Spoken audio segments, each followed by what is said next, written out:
Ho, ho, ho, ladies and gents. How's it going, everyone? I'm just getting stuff set up in the background. I'm here with you on chat, but I'm just getting a few windows open. We've got the Federal Reserve feed here, as well as some XLM, XRP price action. XRP, right before I went on to setting stuff up, I saw XRP making a move. And like I said, we needed to be above this line when we hit the time of the Jerome Powell Fed announcement. XLM, I'd like it to be at that 9-cent mark. We don't see it there just yet. We're sitting at 8.8. Like I said, we want to be above this line. We would rather have 9 cents be the floor rather than 9 cents be the ceiling. Other things I want to talk about. Yeah, we got Silvergate. I'm bringing it in. The reason we got Silvergate in is I wanted to show you how traditional stock markets, right, that have crypto exposure are also reacting to this news. So let's bring them in just a little bit tighter here. Let's go to the 1 month on Silvergate and let's change the time frame. Let's make it 4-hour chunks. There we go. All right, cool. So we got Silvergate up as well. And I see the comments rolling in. What's up, everyone? How are you all doing today? The announcement from Jerome Powell and the Fed will be out at 2 p.m. Eastern Time. Guten Tag, DVR. Now, what I need from you guys is a little bit of help, but until we get there, we're going to talk about it. I've got something to show you right now. And I wanted to thank a channel sponsor for this video. I wanted to thank Beans, but what I wanted to talk about is the Stellar ecosystem and Stellar. Honestly, projects that you participate in. I want you guys to keep this in your mind because it doesn't just have to be with Beans. It doesn't have to be with any specific person. It's more the concept. So let me tell you guys a story. All right. So Beans reached out to me and they were like, yo, Klaus, you want to do something with us? Talk about our new app launch, blah, blah, blah. And by the way, the app is listed up in the pinned comments for everyone if you want to go join the app. Well, anyways, they reached out to me. Now, what's interesting about this is not a monetary thing. And what I mean by that, this is more about data in ecosystem, okay? So Beans knows that I have an audience, all right? And that my audience is 7.4% Lois Griffin. Hello, everyone. We got ladies in the house, 7.4%. We got our prison mics, we got our Pimpin' Peter Griffins as always, and we got Mystery Box, all right? So the ecosystem that I have of the viewers of this channel, you all listening and following right now, you're part of that. So they're like, hey, look, if we could get some of the people in your ecosystem to participate, test out our app, give us feedback, it'll make our data better. Now, the cool part about this is it's not just supporting Beans, it's not just supporting the channel, it's supporting the Stellar ecosystem because Beans was a community fund winner, a Stellar Round 10 community fund winner. So now think of all the data that we can give Beans, right? I can give Beans all the data on my viewers, right? Not like private data for you guys, but I'm talking about like, what's the age, the sex, the demographic, what countries, right? They can, put their advertising target at. So I can share a lot of data with them and you can share a lot of data feedback-wise with their app. So consider following them on Twitter. If you need help in order to get the Beans action going, follow me as well as Hobbies and Cards. All the stuff is linked in the description below. Yes, for the crown, exactly. There's 87, 89 people watching. Hit the thumbs up button. And as always, guys, is if you find information out before I do, please share it with the group. The reason I would like that is because I've got a couple different monitors going on right now, so I just want to make sure that I keep track of everything. We've got the heat map, and I've got a monitor here and another one back here, so I just got a whole bunch of stuff. No, the announcement has not happened yet, Party Farm. What we're looking at right now is we're looking at 2 p.m. Eastern Time. We've got 19 minutes, all right, until the announcement gets made. But anyways, back to the ecosystem. So we all help them out by trying out their app. No, it's not expensive. It's nothing like that. Like I said, it's not about money. It's about using an app. They share the Stellar ecosystem. Now, there's other people in here, right? There's other ecosystem partners like Lightman. You've got NFT artists. Don't forget, everyone, Valentine's Day is coming up February 14th. Men, can't use the excuse, all right, that you weren't told. I'm telling you right now, February 14th, Valentine's Day, and you've got other people out here that participate in the NFT world as well. These people can use these apps, all right? We can use this data. We can make the ecosystem stronger. And remember, who do we have in the ecosystem? We've got mystery people. Of course we do. We don't know future partners. We've got, our friend Cowboy Patrick, and we got a little jet action. So like I said, you've got some big interest in here, some big supporters in the ecosystem. So if you all can, give them a chance. Check out their app. Like I said, I have just a couple dollars in that app, and all I'm doing is sending it back and forth. Like Molten, stuff like that, I'm sending money back and forth. You can send money to people within seconds. It works really well. The nice thing I do like about it too is you can search people, and the more people you get involved with this, the better the ecosystem will have, the better data we'll have. What's up, Jimbo Tango? How are you doing? And for those of you joining the live stream right now, we've got 18 minutes until Jerome Powell and the Fed come out with the announcement. Then at 2:30, this is the big one, it's his comments. His comments are going to rock the action, all right, everyone? They're going to rock the action in terms of what the market does, its comments. But anyways, we're talking about beans. So Miss Aussie XLM says, I'm telling everyone I know about beans. Yes, please. Ooh, sorry about that, everyone. Please use the link above pinned in the chat so you can follow some beans action. All right, so what we got right now is we've got the market, all right? And what we're going to do, I'm going to slide this out for 1 hour right here to see. All right, so this is what we got market-wise leading up into the announcement right now. Bitcoin is holding on to 23,000 right now.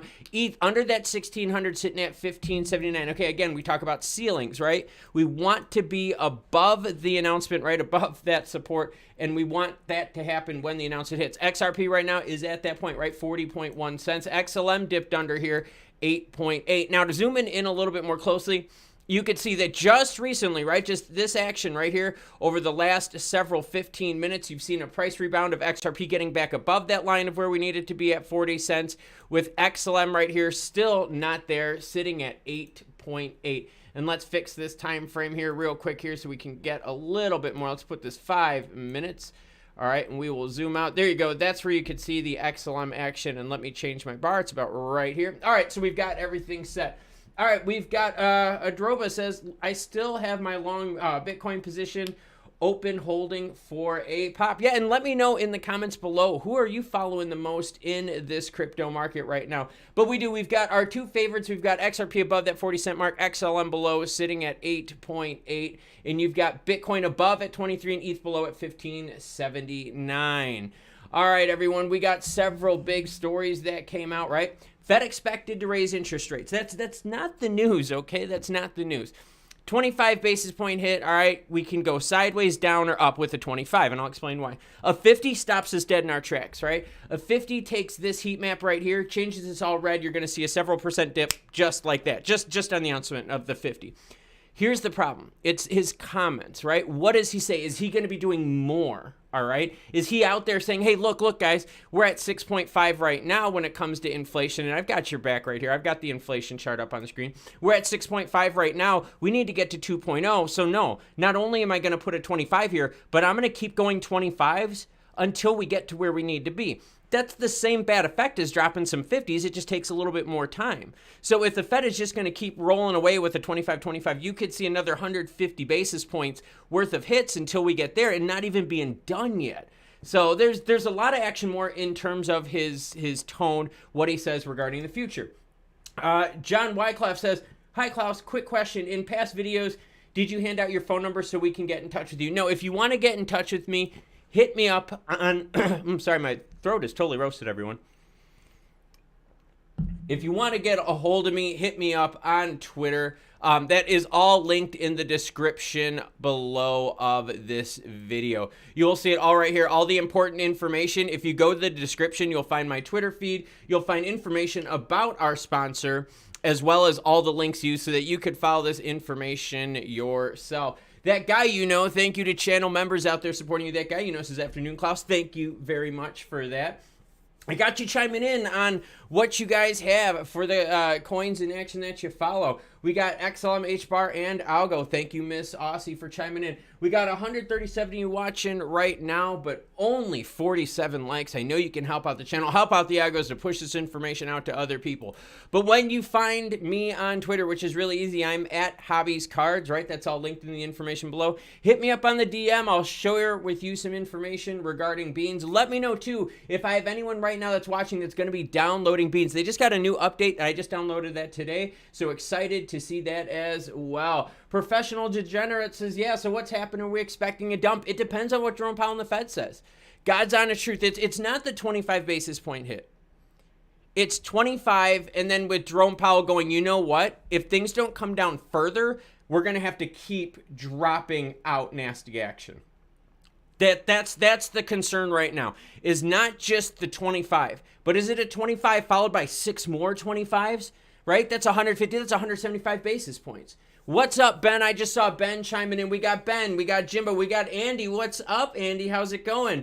Andy's waiting for the Swiss currency. Okay, that was the other thing, Andy, is when it comes to travel too. And these are things that we can pass on to Beans. So for those of you that are trying out the app, right, give them the feedback. This is how this whole project gets better and better, is if we give feedback. I totally could see that as something useful for European friends out there. When you guys are going to places, right, that have different currencies, right, going to Switzerland, the UK versus the EU and all that kind of stuff. Yeah, you guys know what I'm talking about. It'd be easier to switch currency through the app.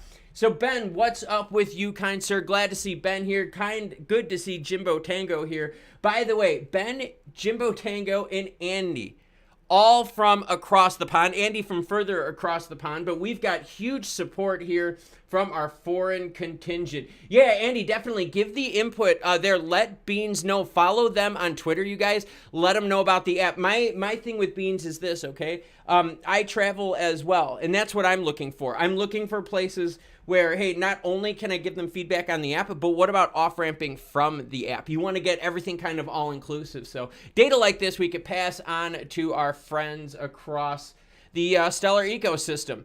All right, so let's take a look here. We got heat map looking decent. Hold on, just give me 1 second. I'm going to put something up in my other feed right here. The last basis point raise was a 50, for those of you that are asking. 50. All right, Fed. Give me a second here. February 1st. Sorry, I've got other monitors here that I got to keep stuff on. And like I said, if you guys come up with it, all right, let me know first. I'm just kind of kicking up the information right now. Give me a second here. All right. All right, cool.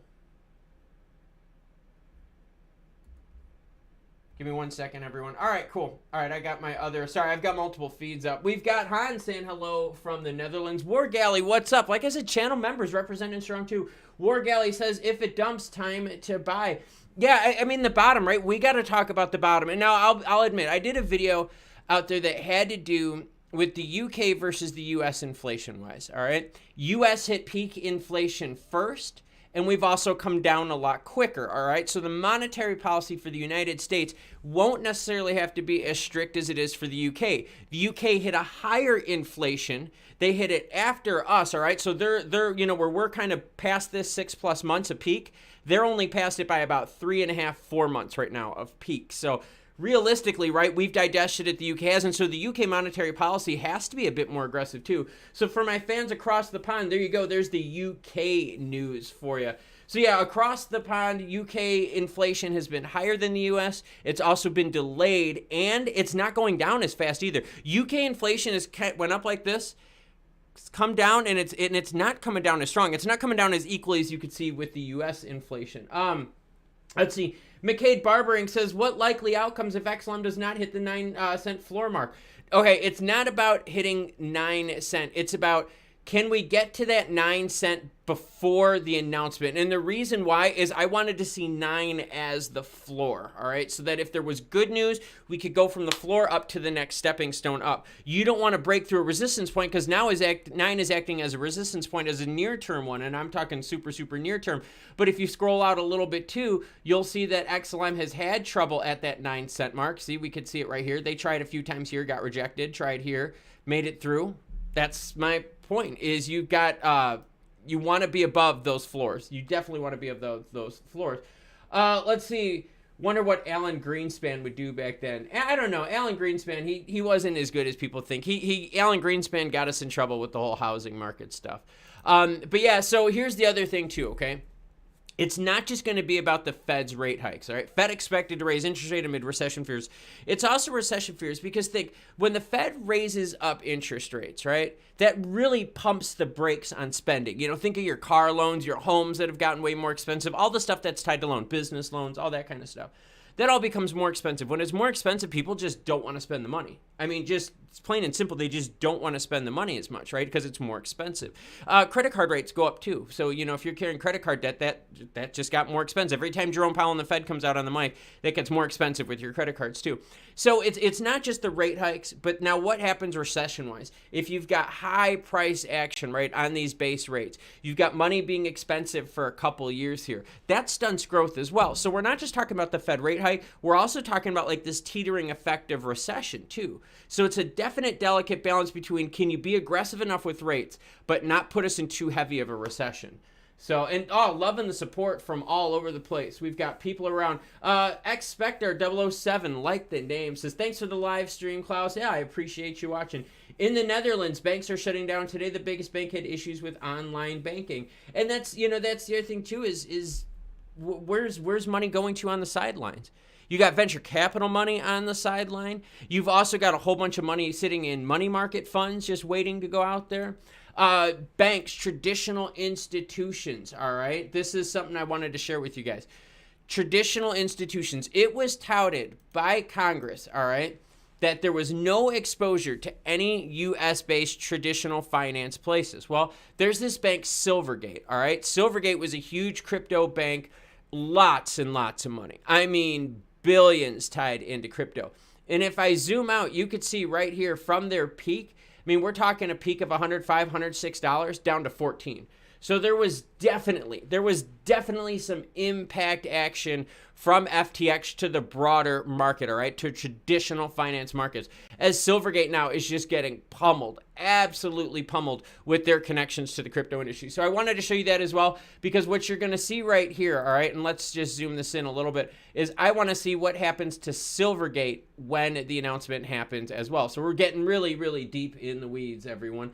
Sniff chimes in, says, I believe the WEF Klaus is this Klaus in an old man suit. No, it's not me. I'm not the bad Klaus. I'm the good Klaus, everyone. We got the Federal Reserve, like I said.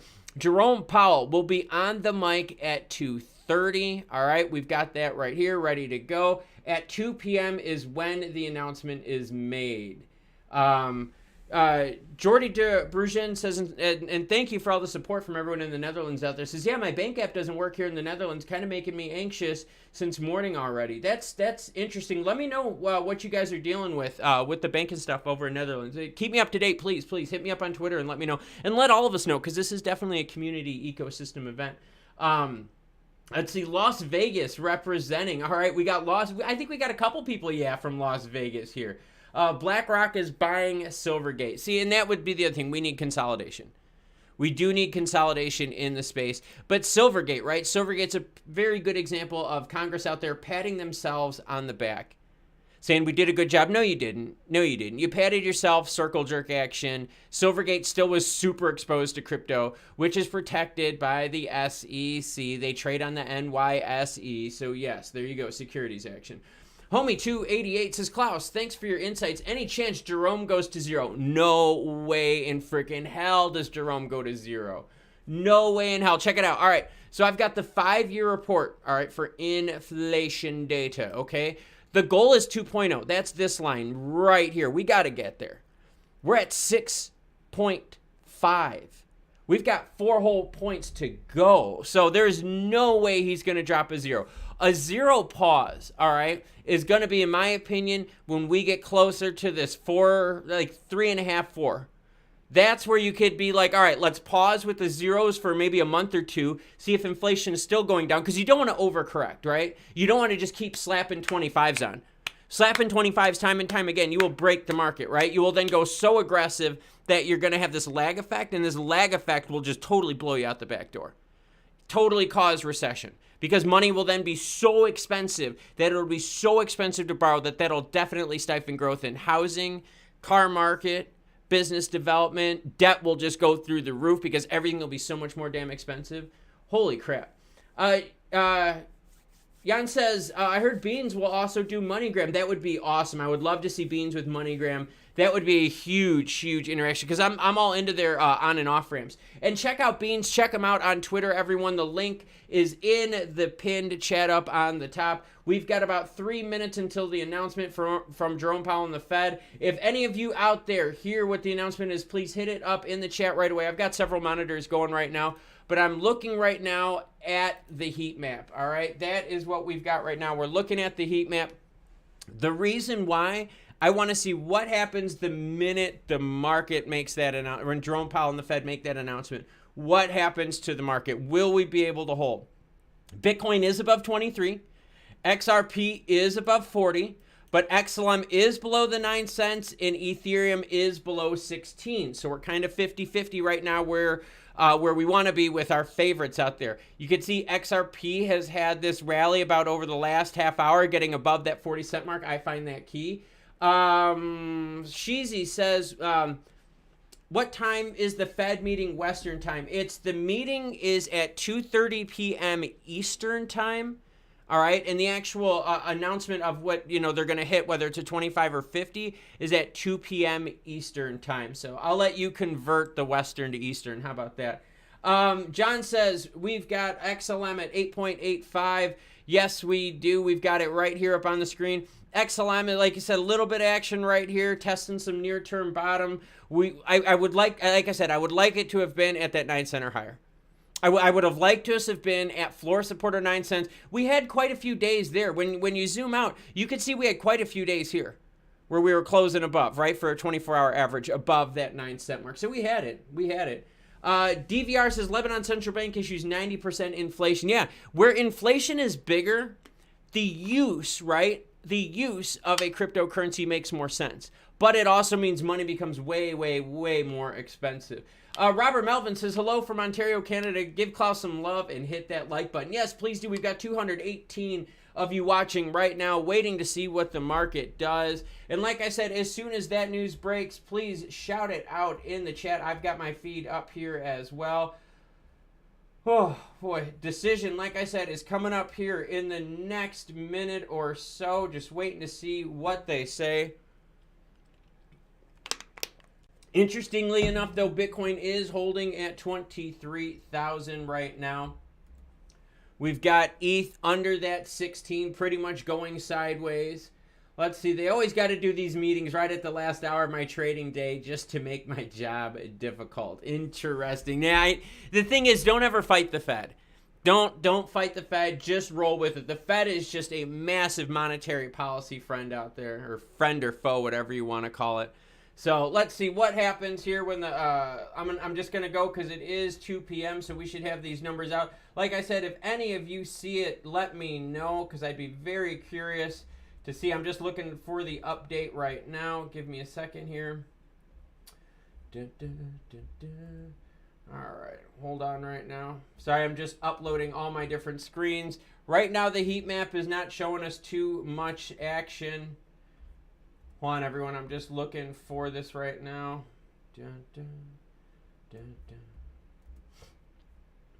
All right.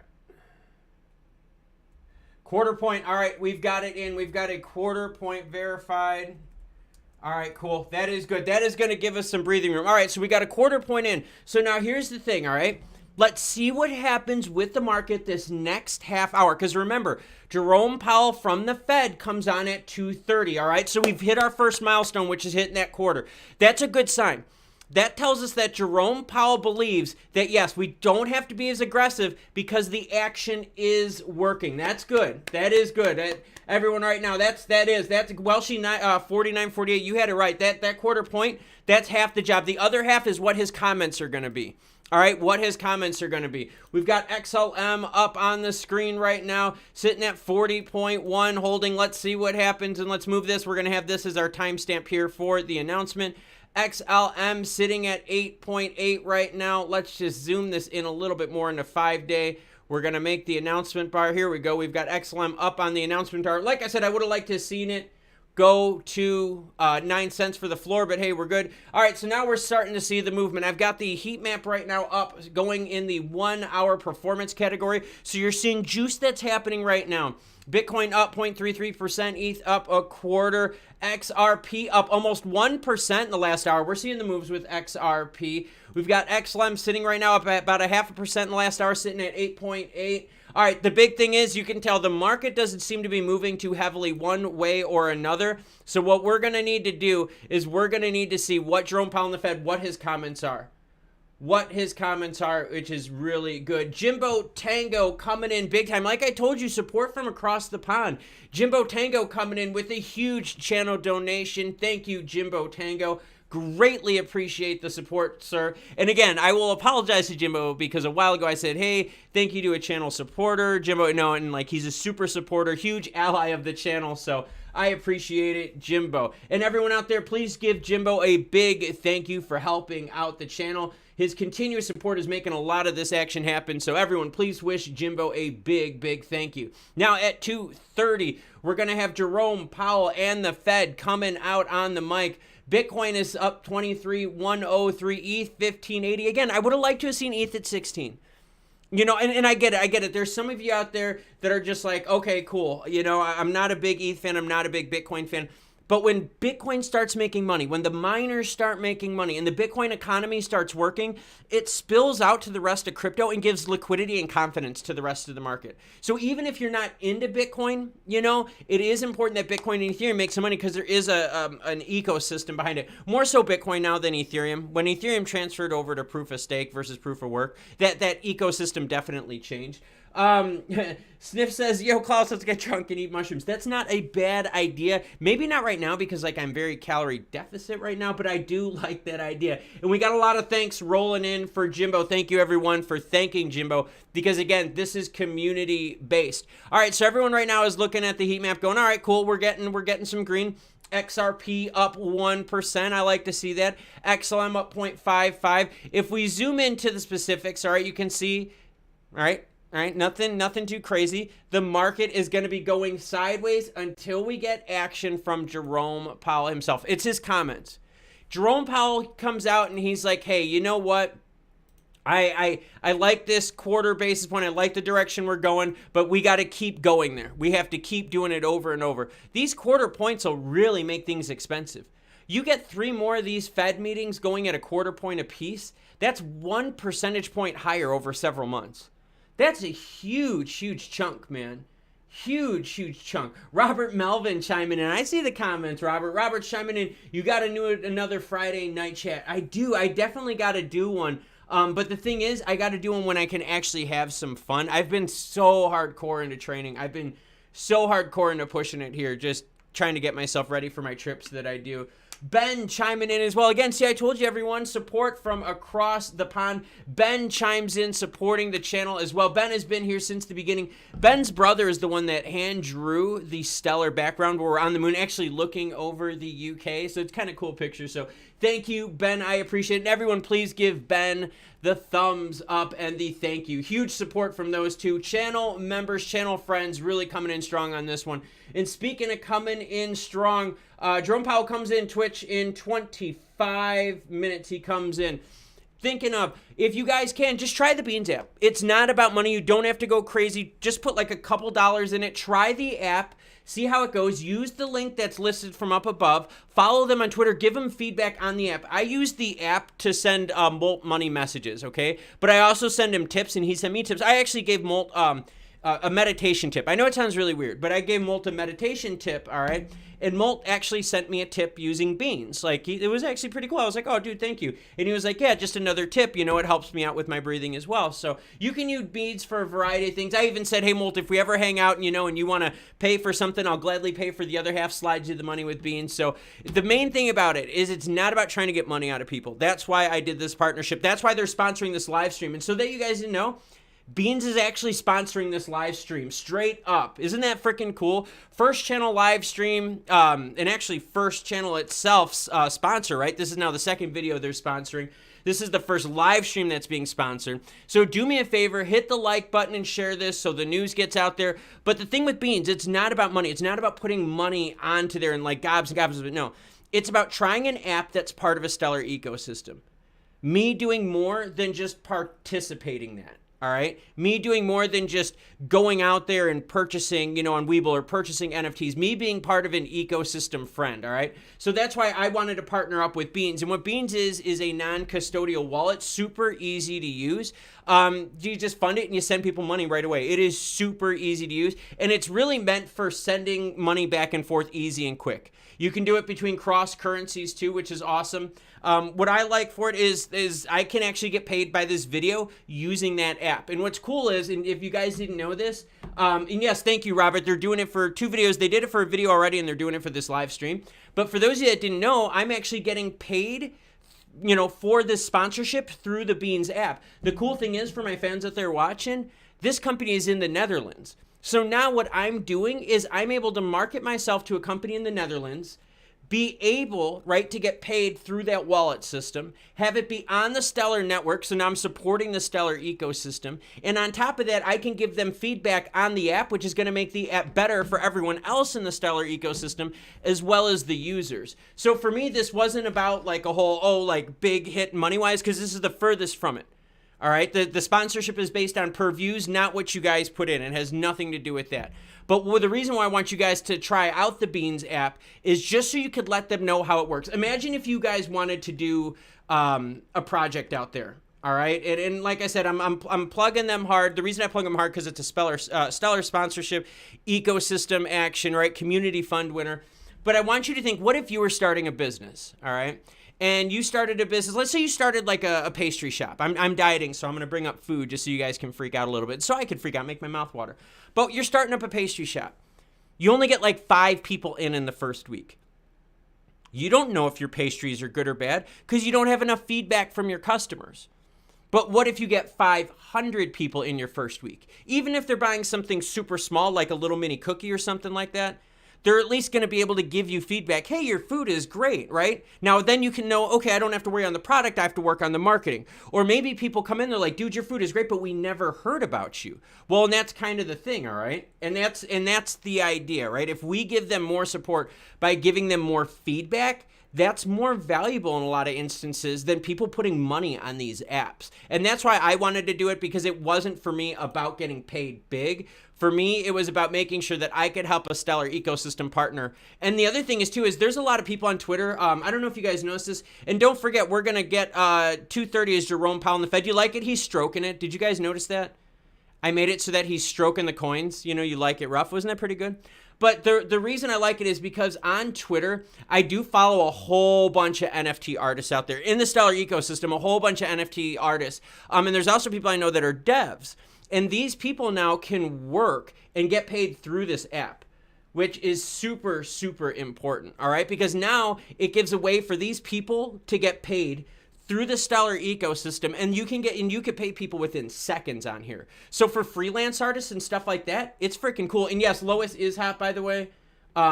Yes, for those of you that don't know, Lois is part of the 7.4% of the viewership of this channel. And by the way, crypto, I did a story out there about the women in crypto. Interesting stat. Viewership of this channel, all right, is Lois, all right? 7.4% female.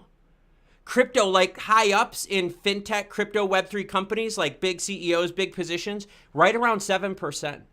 So definitely not represented equally here. Just throwing that out there, everyone. But yeah, Lois is definitely hot. We got Jerome Powell in the Fed coming out at 2:30 Eastern time. Like I said, give Beans a try. It helps out the channel. Follow them on Twitter as well. All right, definitely follow Beans on Twitter. I've been talking about them on Twitter as well. Definitely give them a follow. In fact, just so you guys can see what page I'm talking about, it's this one right here. Let them know, give them some comments, let them know how the app is working, what you can do with it. They've got a really good support system. She's better than a 7.4. Come on, John. John said she's a 7.4. No, she's higher than that. When Lois is skanked out, she's like a solid like 8.5. Let's be real here, okay? Let's not shoot Lois down. But anyways, yeah, give Beans a try. They're very active. They're active on Twitter. Stellar Community Fund, a bunch of good people out there from the Netherlands. See, so this channel is doing work within the Stellar ecosystem now, not just reporting about it. All right, so the heat map we've got now for the last hour, we've got Bitcoin sitting at 23,110. Everyone, why don't you comment? Let me know what you're giving Lois on the old score. We got ETH at 1581, up 0.4%. This is good, all right? XRP was above that 40-cent mark when the announcement was made. They're now above 1.45%.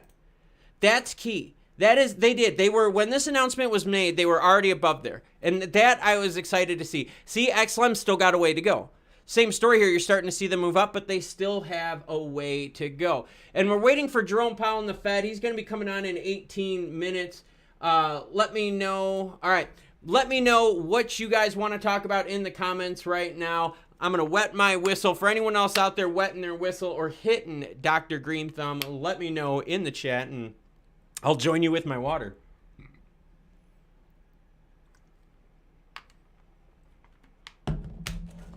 Ooh, and we got lots of support coming in for Lois. Thank you, everyone out there. Support for Lois. And again, make sure you guys out there give a big thank you to Jimbo Tango and Ben R, both stepping up big to support the channel with donations, because remember, everyone, this has been the first sponsorship we've got. So the channel has been built on donors, sponsors, from you guys, peer-to-peer action. So make sure you guys give Ben as well as Jimbo Tango a big thank you for supporting the channel. Well, everyone's giving Lois a big score. All right, so we've got Bitcoin right now at 23,110. Let's see, ETH 1581. Again, I really do. I wish ETH would have been at 1,600. Jerome Powell's coming out in about 17 minutes right now. So what we're going to do, we're going to see, how does Silvergate? Silvergate seeing a little bit of green. All right, yes, definitely cheers on that break. Silvergate, the reason I got Silvergate up, crypto exposure and traditional, right? Traditional markets. New York Stock Exchange is traded heavily tied crypto bank. So I wanted to see also how traditional markets are reacting to it. Coinbase is up just a little bit right here, up 0.57%. Been following Coinbase. They're still in heavy money troubles. Very, very heavy money troubles. Ben chimes in and says, Klaus, what's your thoughts on a 2023 sideways action or mini bull run? Ben, if we get to the point where inflation comes down, and in this God's honest truth, this has to do, the UK is a big part of this too. All right, I've been bringing in more UK coverage because UK economics are playing a really big role, right, in macros for crypto. If you've been following it, UK reports are starting to carry more and more weight. And I think the reason the UK is carrying more and more weight is because the US is being more anti-crypto. So that means you're going to see more positivity, right, financial-wise from the UK side. Well, anyways, UK, right, their inflation hit higher than ours. And theirs was more recently. Their peak was recent, was only a few months ago, was in October. The US's peak inflation was in June. So we still have a ways to go for the US, but the UK has an even further path. So my thoughts on sideways action versus a mini bull run, if we go sideways in 2023 with a little bit of overall gradual upswing, I'll be happy. Because then guess what that sets us up for? Then the next year for central banks, right, to start lowering those rates, allowing money to be cheaper, allowing businesses to expand more. By that time, you'll have all this capital on the side, whether it's venture capital money, as well as money market funds. All right, you're going to have a whole bunch of cash, private cash sitting on the sidelines. You're going to have regulations coming down the pipe. Now, UK, I did another story on the UK 2024, more specific regs, right? You got the EU doing theirs in 2023, sometime once they delay. But once you get the regs in place, that money flows in. Then when money is cheaper, right, more in the 2024 action, that's when you have better chance of higher amounts flowing in. Venture capital money at crypto has gone way down. It was like at a height of like 6.6 billion in 1 month, somewhere around the summertime. And I think I saw 700 something million the last month. So venture capital money has really pulled back quite a bit. Quite a bit. Let's see. And you know what? Let's pull library up because I got some of you guys. Let's talk about that. Let's talk about library crypto. Because the reason I want to bring it up is I did a story on this yesterday, and I wanted to show you guys kind of what I was talking about with this. All right, so LBRY. Oh, hold on. Let me make sure that I got my charts right. All right, so this is LBRY, all right? LBY credits, all right? So the thing here is the secondary market is not affected, all right? For those of you that are listening, all right, what we're talking about in terms of secondary sales, okay, is what we participate in, what we trade in, okay?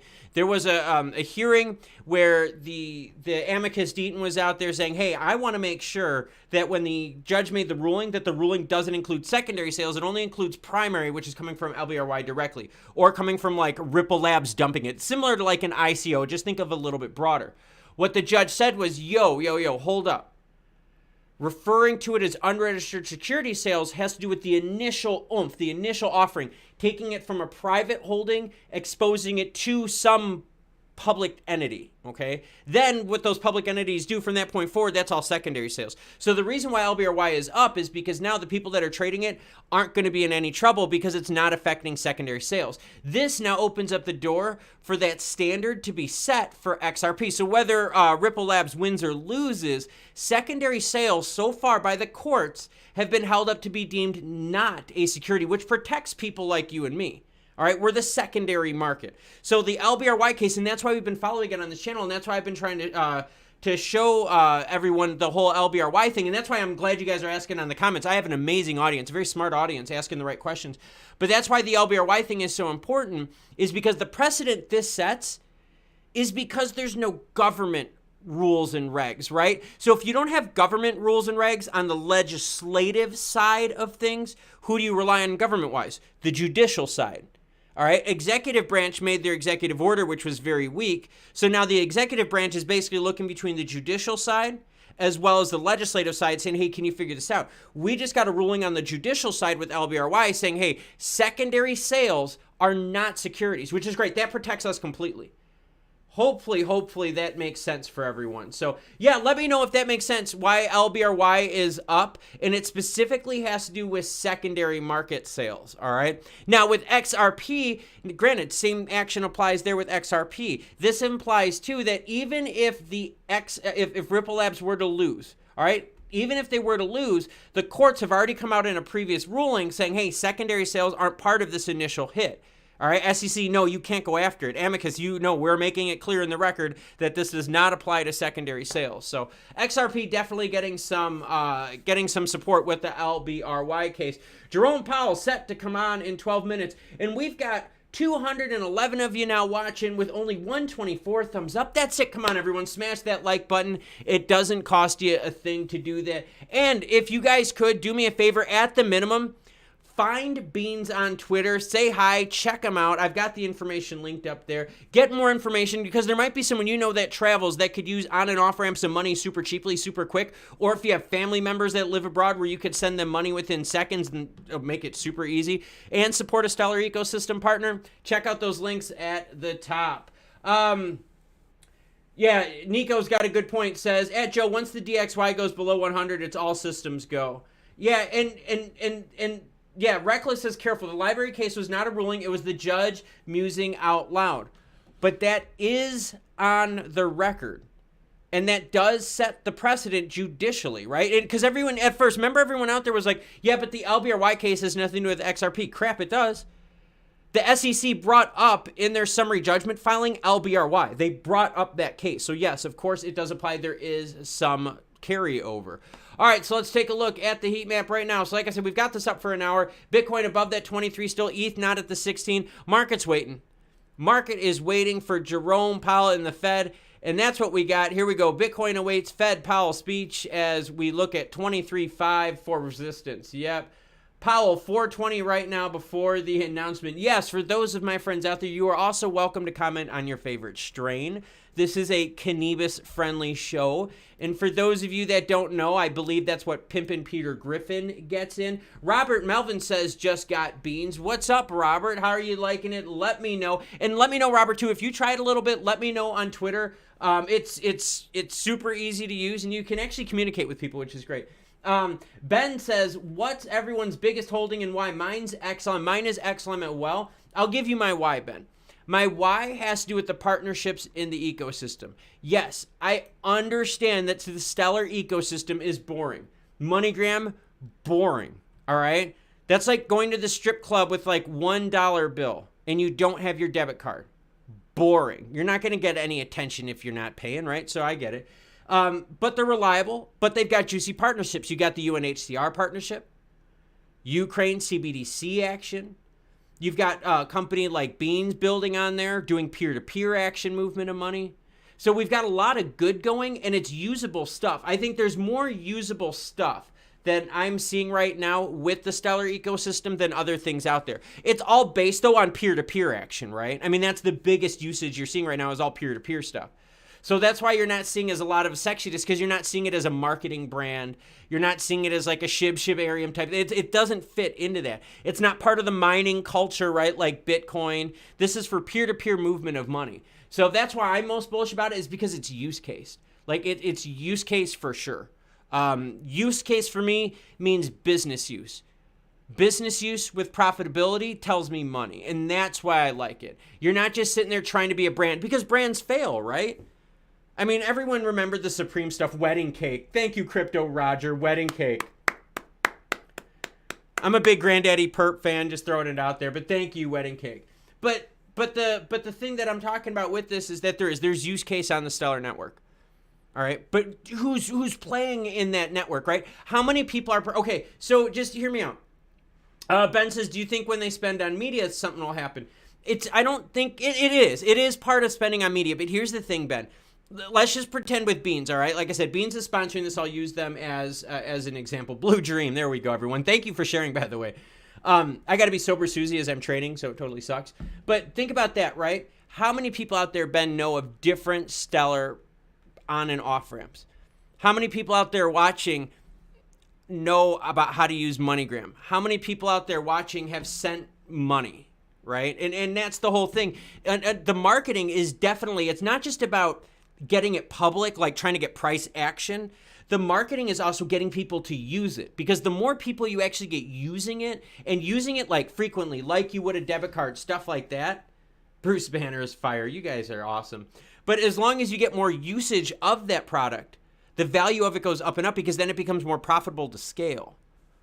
So what I'm looking at, Ben, right now is, geez, and God's green crack. Thank you so much, Kate. You guys are awesome. Thank you so much for the suggestions while I sober Susie it. But Ben, the big thing that the media and the advertising has to do for Stellar is to get people using the projects. How many of you out there, right? Okay, let me know right now in the comments. How many of you out there have actually used a Stellar ecosystem product? And this includes MoneyGram, this includes Lightmint, this includes you using any Stellar wallet services. Let me know, all right? Let me know if you've used, and because that's my thing. Because a lot of the people out there that are just, buying and purchasing, right, XLM and XRP, that's not participation in the ecosystem. So the marketing has to be used to get people now not to just like buy it and try to hold it as a security, but use it for its intended purpose, moving money, use it as a ticket to the ecosystem, start using that product. Once you get more people to use the product, all right, that's then how the ecosystem happens. So Ben says, I don't use Lobster. I have all mine on Ledger, and that's kind of the thing, and that's my point is how many people out there are participating in the Stellar ecosystem, using products from Stellar, right? I mean, that's the whole thing. Like, so no matter who your bank is, you're kind of tied through the Visa system, right, with your debit cards or MasterCard. Those are the two most common ones. So when it comes to like stuff like with crypto, how many people are using XLM, but it's tied to that process pathway of actually the Stellar network. Right? And I think that's what we need to see. I think what we need to see is more people using the ecosystem products, giving these people in the ecosystem feedback. That's why I built this slide right here, and I'm going to do a standalone video on this, about the ecosystem can benefit each other. I'm getting paid right now from people in the Netherlands. That was not possible for me this easy like a month ago. So now what I can do as a channel, I can now take on sponsorships from other European countries out there that have the Stellar action, right, that want to use the blockchain to send me money. So now I can represent their products. And like in this digital system that we're in, these products aren't just needed for people in that country. They're needed for people all over. So that's why I wanted to take this partnership on, because it's all about Stellar ecosystem. Jan says, Lumen Swap has very good DEX called SOR, better than the S DEX. SDEX Explorer. I see a lot of SDEX Explorer. Let's see. Richard says, I use Stellar Daily, Lightment, Beans, Lobster. See, and that's what I'm saying. Let's see what we got here. Someone said they're talking at the Fed. Let me see. Give me a second here. No, there is no one talking on the Fed right now. Sorry, I got the Fed's feed right here. So, and the Fed's really, really good about this stuff. They do not have anyone right now on the platform. If you go to their page, you can see it right here. This is the Fed's feed on YouTube. So, but yeah, I mean, let's see. Robert says my Beans wallet is set up for XLM. Yeah, and that's the other thing too is, so like Robert, that's kind of the thing. Find use cases for these products. Find use cases for these apps, okay? One of the best use, right? Let's do this. Let's pretend I decide to go to Europe, right? And I want to hang out with Ben and Jimbo. All right, and Ben and Jimbo are like, all right, Klaus, look, here's the deal. All right, we've already got our fiat. We're good to go. And I'm like, yeah, but I only have my debit card. Look, just beans us. I can, whatever my drinks are, I could send them beans. They'll get the money within seconds. They could pay, and it's not a big deal. Better rather than me having to go on and off ramp money. Or if I use my debit card, say I'm hanging out with Ben in England, right? And we're doing our thing. I'm going over there. If I use my debit card over in England, I first have to pay an exchange rate. Then on top of the exchange rate, I have to pay the gas, right? The juice to transfer the money across. And then I have to pay a fee with my bank with the debit card. All right, so there's 3 fees that you have to pay just if I want to like give Ben some money because he bought me a round of drinks. So there's use cases, and I think that's what we need to do is this ecosystem. That's why I try Powell hitting Billy Bong Thornton. That's actually a pretty good one. And Marquise chiming in. Thank you, Marquise. Support this. Thank you for the support. Marquise chiming in from Chicago, waiting to hear what Jerome Powell and the Fed has to say. Let's see what we got here. Like I said, nothing yet from the Fed, everyone. That's coming in at 2 o'clock. And everyone, a shout out please, to Marquise for supporting the channel as well. Marquise has been an OG supporter as well. Marquise from Chicago, accredited investor, good gentleman, longtime supporter of the channel. Yeah, false alarm. That's what I was thinking. Yeah, the Fed is usually really good. They're usually really, really good at coming on right at that 2:30. Yeah, they should be live. And what happens is the Fed is good with their feed. The Fed is really good with their feed. So their Fed YouTube feed is actually really, really tight. So we'll share that one in. But again, thank you, Marquise. But seriously though, try out the channel sponsor. I've got them paged up at their pinned up at the top. Just follow them on Twitter too. Even if you don't want to use the app, follow them on Twitter. Told them, that Klaus from Crypto with Klaus sent you, just so they know that we're getting traffic to the site, because they also want to know, hey, how come people don't want to try us? So if we can give them all sorts of feedback, we can make this project even better. The nice thing about this too, and the reason why I wanted to share this, has to do with then we also could have another supporter for the channel, right? How cool is that to get more financial support for the channel? Let's see, and we got Crypto Soldier chiming in. What about Quant? Quant, not bad, but again, these companies are going to come down to use case. Use case. And Quant has a use case. I totally agree. We're going to have Jerome Powell's coming up here in any minute now. Let's take a quick look at the heat map, and we're going to watch the heat map action happen while Jerome Powell and the Fed talk, all right? So what we're going to do is this. We're going to copy this. We're going to open up a new window right here. Give me a second. We're going to paste and go. So that way I've got this right here. We're then going to go to our primary window, shrink this bad boy down, get us over on YouTube with Jerome Powell. And as soon as that comes up, we will switch on over so we can watch. Here we go, Jerome Powell and the Fed. All right, well, they at least got the feed up on the screen. All right, so we're going to go full screen right here with JP, switching this up here. We're going to minimize this bad boy. All right, here we go. We have now got a feed with some price action for you all. All right, and I'm going to, when they start talking, you guys, let me know, too, what you think of the sound. I can add a little bit more sound to it, but I'm not at full oomph yet. So when Jerome Powell comes up, we'll see what he says. All right, and I'm going to get rid of my picture. Give me a second here. All right. Yes, utility will rule the roost. Definitely utility will rule the roost.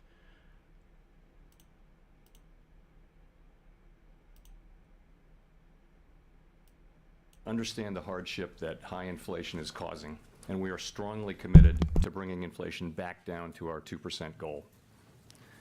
Over the past year, we've taken forceful actions to tighten the stance of monetary policy. We've covered a lot of ground, and the full effects of our rapid tightening so far are yet to be felt. Even so, we have more work to do.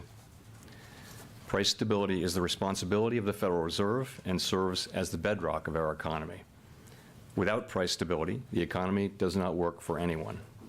In particular, without price stability, we will not achieve a sustained period of labor market conditions that benefit all. Today, the FOMC raised our policy interest rate by 25 basis points. We continue to anticipate that ongoing increases will be appropriate in order to attain a stance of monetary policy that is sufficiently restrictive to return inflation to 2% over time. In addition, we are continuing the process of significantly reducing the size of our balance sheet. Restoring price stability will likely require maintaining a restrictive stance for some time. I will have more to say about today's monetary policy actions after briefly reviewing economic developments. The U.S. economy slowed significantly last year, with real GDP rising at a below-trend pace of 1%. Recent indicators point to modest growth of spending and production this quarter. Consumer spending appears to be expanding at a subdued pace, in part reflecting tighter financial conditions over the past year. Activity in the housing sector continues to weaken, largely reflecting higher mortgage rates. Higher interest rates and slower output growth also appear to be weighing on business fixed investment. Despite the slowdown in growth, the labor market remains extremely tight, with the unemployment rate at a 50-year low, job vacancies still very high, and wage growth elevated. Job gains have been robust, with employment rising by an average of 247,000 jobs per month over the last 3 months. Although the pace of job gains has slowed over the course of the past year and nominal wage growth has shown some signs of easing, the labor market continues to be out of balance. Labor demand substantially exceeds the supply of available workers, and the labor force participation rate has changed little from a year ago. Inflation remains well above our longer-run goal of 2%. Over the 12 months ending in December, total PCE prices rose 5.0%. Excluding the volatile food and energy categories, core PCE prices rose 4.4%. The inflation data received over the past 3 months show a welcome reduction in the monthly pace of increases. And while recent developments are encouraging, we will need substantially more evidence to be confident that inflation is on a sustained downward path. Despite elevated inflation, longer-term inflation expectations appear to remain well anchored, as reflected in a broad range of surveys of households, businesses, and forecasters, as well as measures from financial markets. But that's not grounds for complacency. Although inflation has moderated recently, it remains too high. The longer the current bout of high inflation continues, the greater the chance that expectations of higher inflation will become entrenched. The Fed's monetary policy actions are guided by our mandate to promote maximum employment and stable prices for the American people. My colleagues and I are acutely aware that high inflation imposes significant hardship as it erodes purchasing power, especially for those least able to meet the higher costs of essentials like food, housing, and transportation. We are highly attentive to the risks that inflation poses to both sides of our mandate, and we are strongly committed to returning inflation to our 2% objective. At today's meeting, the committee raised the target range for the federal funds rate by 25 basis points, bringing the target range to 4.5% to 4.75%. And we are continuing the process of significantly reducing the size of our balance sheet. With today's action, we have raised interest rates by 4.5 percentage points over the past year. We continue to anticipate that ongoing increases in the target range for the federal funds rate will be appropriate in order to attain a stance of monetary policy that is sufficiently restrictive to return inflation to 2% over time. We are seeing the effects of our policy actions on demand in the most interest-sensitive sectors of the economy, particularly housing. It will take time, however, for the full effects of monetary restraint to be realized, especially on inflation. In light of the cumulative tightening of monetary policy and the lags with which monetary policy affects economic activity and inflation, the committee decided to raise interest rates by 25 basis points today, continuing the step down from last year's rapid pace of increases. Shifting to a slower pace will better allow the committee to assess the economy's progress toward our goals as we determine the extent of future increases that will be required to attain a sufficiently restrictive stance. We will continue to make our decisions meeting by meeting, taking into account the totality of incoming data and their implications for the outlook for economic activity and inflation. We have been taking forceful steps to moderate demand so that it comes into better alignment with supply. Our overarching focus is using our tools to bring inflation back down to our 2% goal and to keep longer-term inflation expectations well anchored. Reducing inflation is likely to require a period of below-trend growth and some softening of labor market conditions. Restoring price stability is essential to set the stage for achieving maximum employment and stable prices over the longer run. The historical record cautions strongly against prematurely loosening policy. We will stay the course until the job is done. To conclude, we understand that our actions affect communities, families, and businesses across the country. Everything we do is in service to our public mission. We at the Fed will do everything we can to achieve our maximum employment and price stability goals. Thank you, and I look forward to your questions. Chris.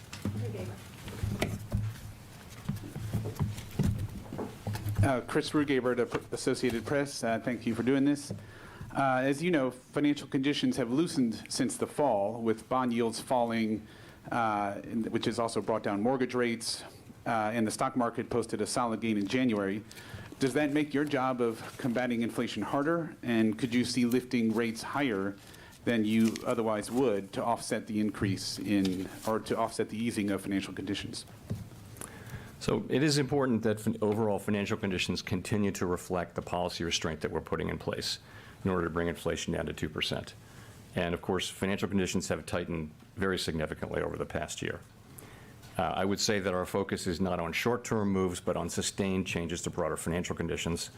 And it is our judgment that we're not yet at a sufficiently restrictive policy stance, which is why we say that we expect ongoing hikes will be appropriate. Of course, many things affect financial conditions, not just our policy. And we will take into account overall financial conditions along with many other factors as we set policy. Rachel. Hi, Chair Powell. Thank you for taking our questions. Rachel Siegel from The Washington Post. Over the last quarter, we've seen a deceleration in prices, in wages, and a fall in consumer spending, all while the unemployment rate has been able to stay at a historic low. Does this at all change your view of how much the unemployment rate would need to go up, if at all, to see inflation come down to the levels you're looking for? So I would say it is a good thing that the disinflation that we have seen so far has not come at the expense of a weaker labor market. But I would also say that that disinflationary process that you now see underway is really at an early stage. What you see is really in the goods sector, you see inflation now coming down because supply chains have been fixed, demand is shifting back to services, and shortages have been abated. So you see that in the housing services sector. We expect inflation to continue moving up for a while, but then to come down, assuming that new leases continue to be lower. So in those two sectors, you've got a good story. The issue is that we have a large sector called non-housing service, core non-housing services, where we don't see disinflation yet. But I would say that so far, what we see is progress, but without any weakening in labor market conditions. Has your Go ahead. Has your expectation for where the unemployment rate might go changed since December? You know, we're going to write down new forecasts at the March meeting, and we'll see at that time. I will say that it is gratifying to see the disinflationary process now getting underway, and we continue to get strong labor market data. But you know, we'll update those forecasts in March. Neil. Hi, Chair Powell. Neil Irwin with Axios. You and some of your colleagues have emphasized the possibility that job openings could come down and that that would let some of the air out of the labor market without major job losses. We saw the opposite in the December JOLTS this morning, job openings actually rising. That also has coincided with slowdown in wage inflation. Do you believe that openings are an important indicator to be studying to understand where the labor market is and where wage inflation might be heading?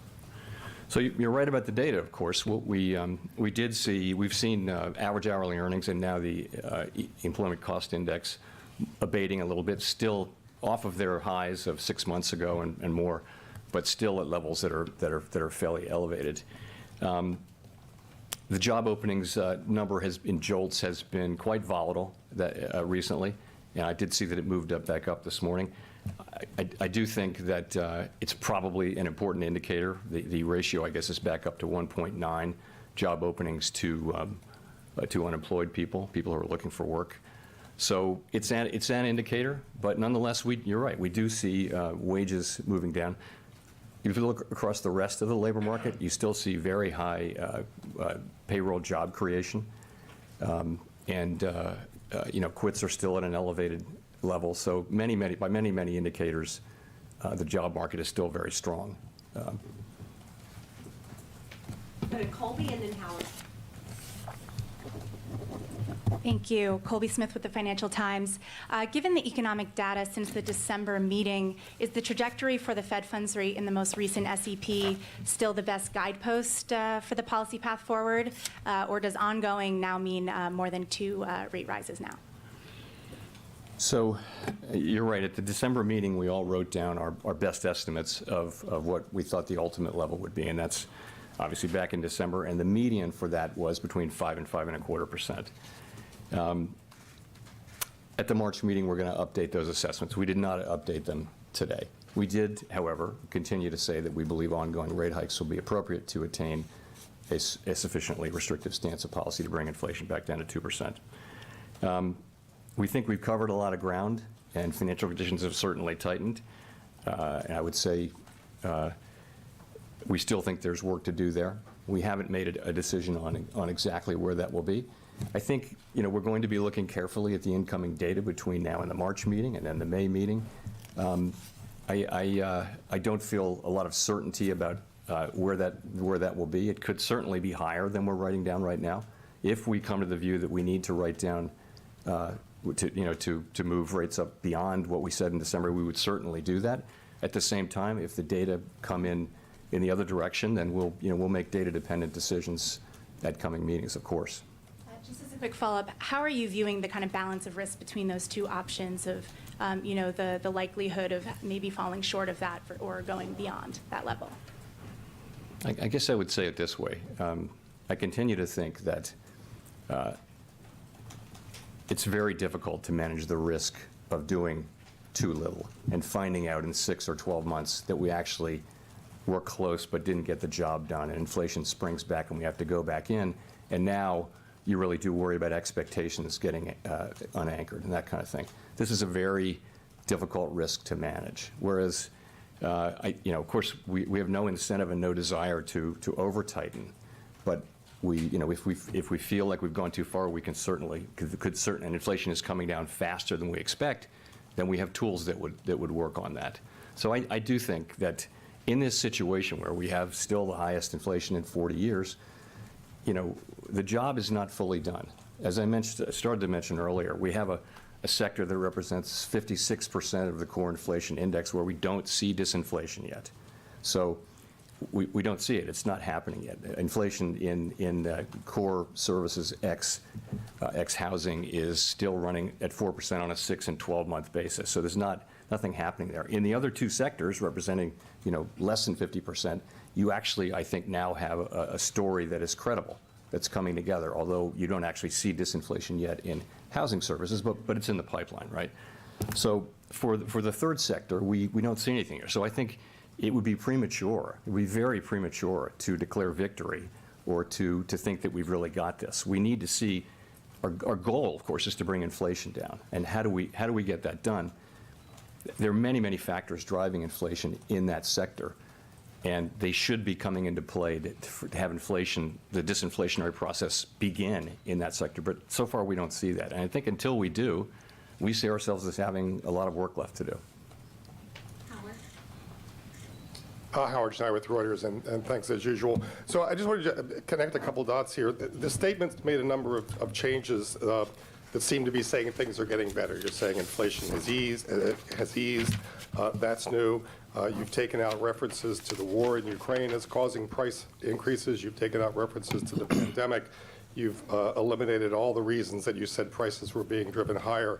Yet that's not mapping to any change in how you describe policy. We still have ongoing increases to come. So I'm wondering, why is that the case?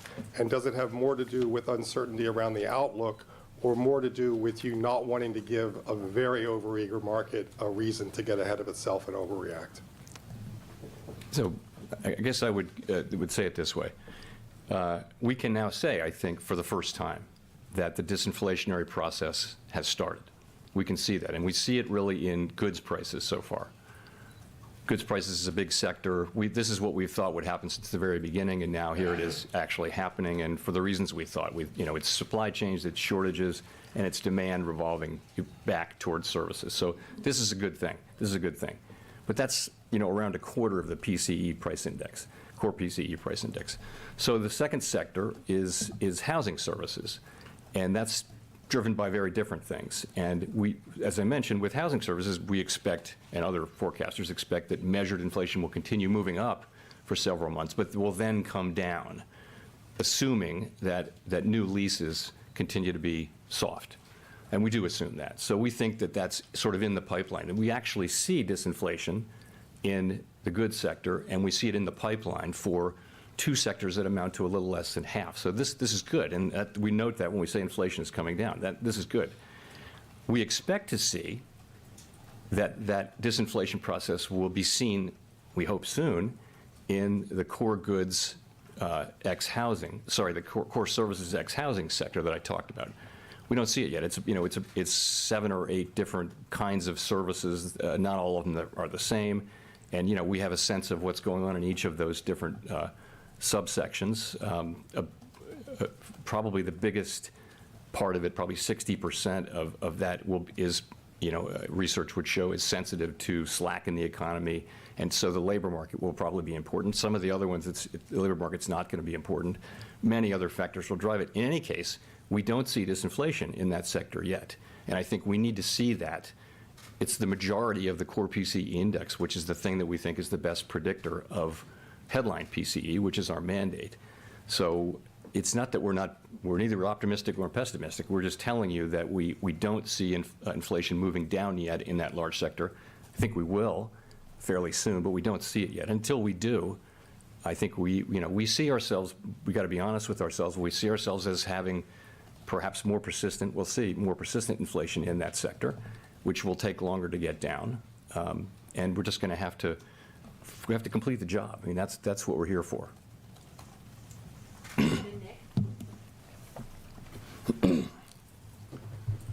Nick Timmeros, the Wall Street Journal.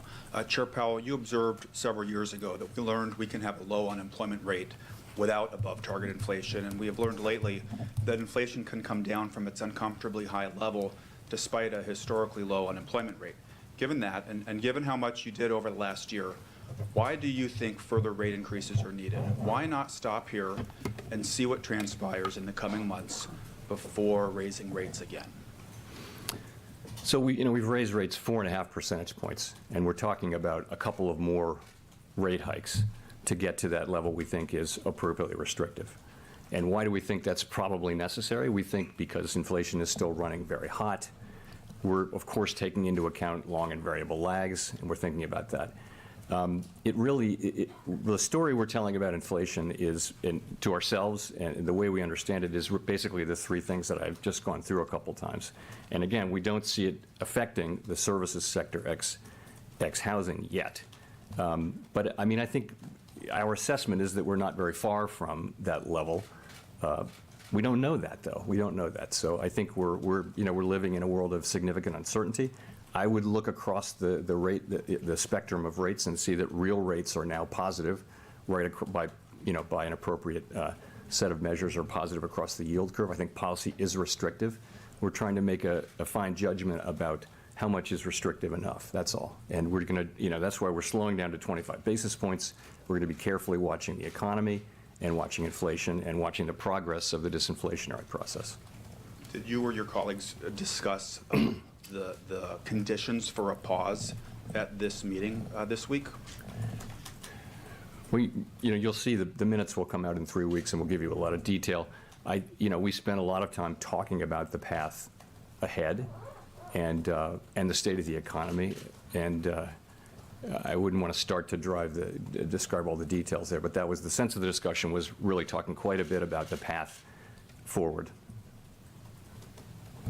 Victoria? Hi, Chair Powell. I wanted to ask about the debt ceiling. Given that we've now hit up against it, I was wondering if the U.S. goes past the X date, will the Fed do whatever the Treasury directs as it relates to making payments as the fiscal agent, or will it do its own analysis of any legal constraints? So your question is, would we, say your question again? Will the Fed do what Treasury directs as it relates to making payments, or will it do its own analysis of any legal constraints? So you're really asking about, you're asking about prioritization, in effect, is what Yes, you're, okay. yes. So I feel like I have to say this. There's only one way forward here, and that is for Congress to raise the debt ceiling so that the United States government can pay all of its obligations when due. And any deviations from that path would be highly risky, and that no one should assume that the Fed can protect the economy from the consequences of failing to act in a timely manner. In terms of our relationship with the Treasury, we are their fiscal agent, and I'm just going to leave it at that. Are you actively doing any planning of what might happen in the event that that would happen? I'm just going to leave it at that. This is a matter that's to be resolved between, it's really Congress's job to raise the debt ceiling, and I gather there are discussions happening, but they don't involve us. We're not involved in those discussions, so we're the fiscal agent. Gina, and then Steve. Gina Smilik from the New York Times. Thanks for taking our questions. I wonder, was there any discussion today of the possibility of pausing rate increases and then restarting them? Lori Logan from the Federal Reserve Bank of Dallas seemed to suggest that that would be a possibility in a recent speech, and I wonder if that view is broadly shared on the committee. So the committee, obviously, did not see this as a time to pause. We judged that the appropriate thing to do at this meeting was to raise the federal funds rate by 25 basis points, and we said that we continue to anticipate that ongoing increases in the target range will be appropriate in order to attain that stance of sufficiently restrictive monetary policy that will bring inflation down to 2%. So that's the judgment that we made. We're going to write down new forecasts in March, and we'll certainly be looking at the incoming data as everyone else will. Sorry, I should have been clear. I mean, would it be possible to take a meeting off, for example, and then resume? Could you, rather than just doing at every meeting a move, go a little bit more slowly, take some gaps in between moves? I mean, I think this is not something that the committee is thinking about or exploring in any kind of detail. In principle, though, we used to do was go every other meeting, if you remember, 25 basis points, and that was considered a fast pace.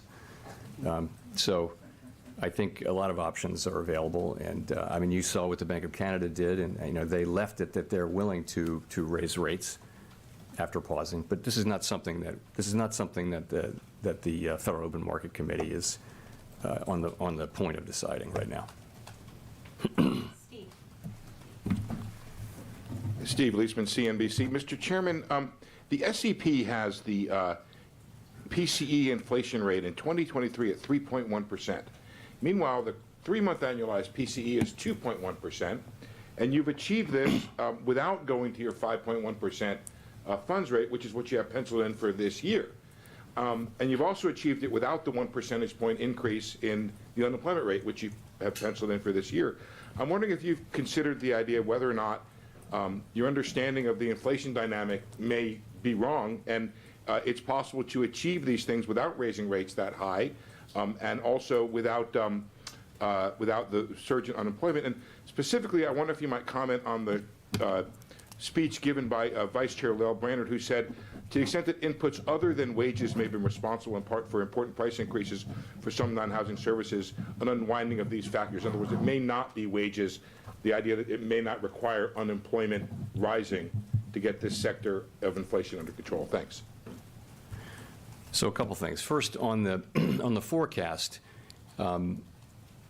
if you're right. If you take very short-term, three-month, say, measures of PCE, core PCE inflation, they're quite low right now. But that's because that's driven by significantly negative readings from goods inflation. Most forecasters would think that the significantly negative readings will be transitory, and that goods inflation will move up fairly soon back up to its longer run trend of something around 0, something like that. So a lot of forecasts would call for core PCE to go back up to 4% by the middle of the year, for example. So that's really where the sustainable level is more like at 4%. So that would suggest there's work left to do. Let's say inflation does come down much faster than we expect, which is possible. As I mentioned, obviously our policy is data dependent. We would take that into account.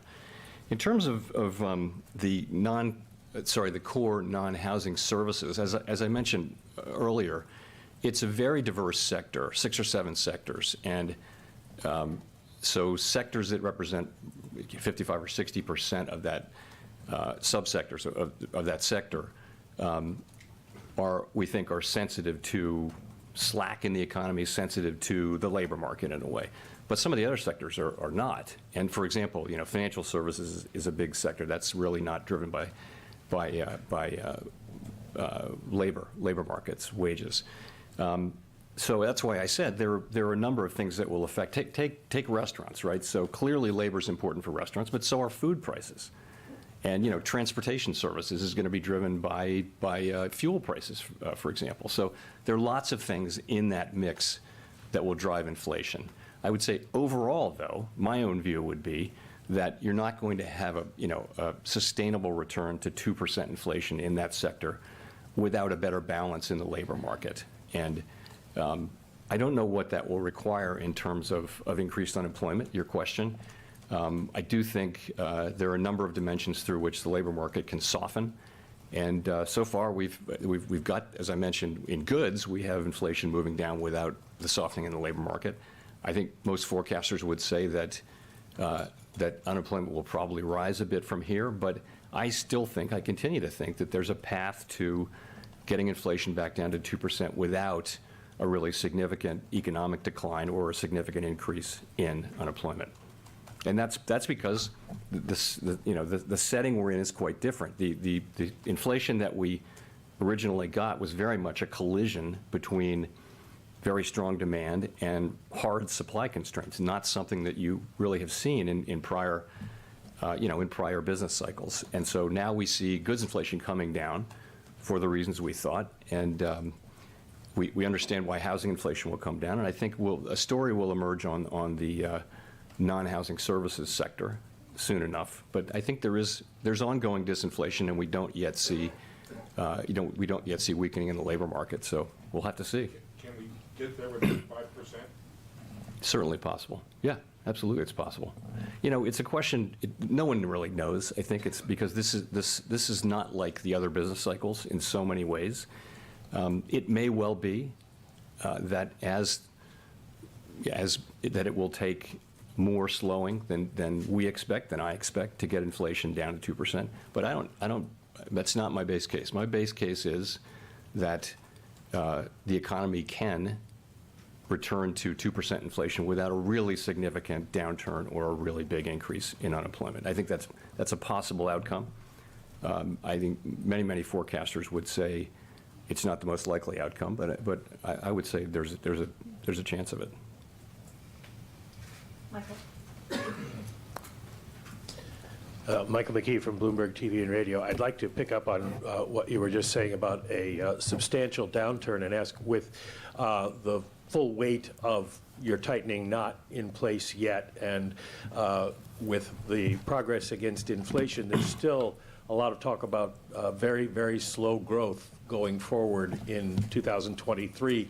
and the recession indicators are all suggesting that we are going to see recession this year. So I'm wondering if you've changed your view or you have a more nuanced view of what you think the danger to economic growth is going forward, and whether you're very close to perhaps tipping it into the wrong place, which calls for more restraint on your part.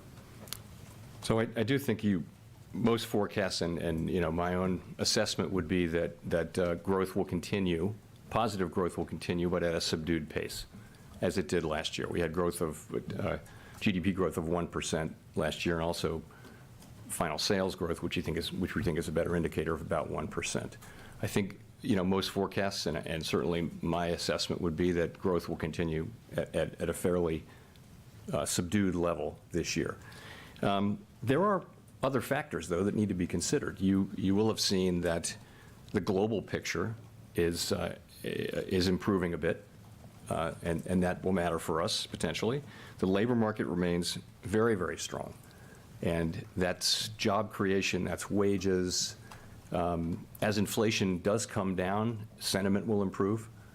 You also, state and local governments are really flush these days with money, and many of them are considering tax cuts or even sending checks. So I think that's going to support. They're also spending a lot. There's a lot of spending coming in the construction pipeline, both private and public, and so that's going to support economic activity. So I think there's a good chance that those factors will help support positive growth this year. And that's my base case is that there will be positive growth this year. Rich? Thank you. Rich Miller from Bloomberg. First of all, how are you doing? Fine, thanks. Fine. Good.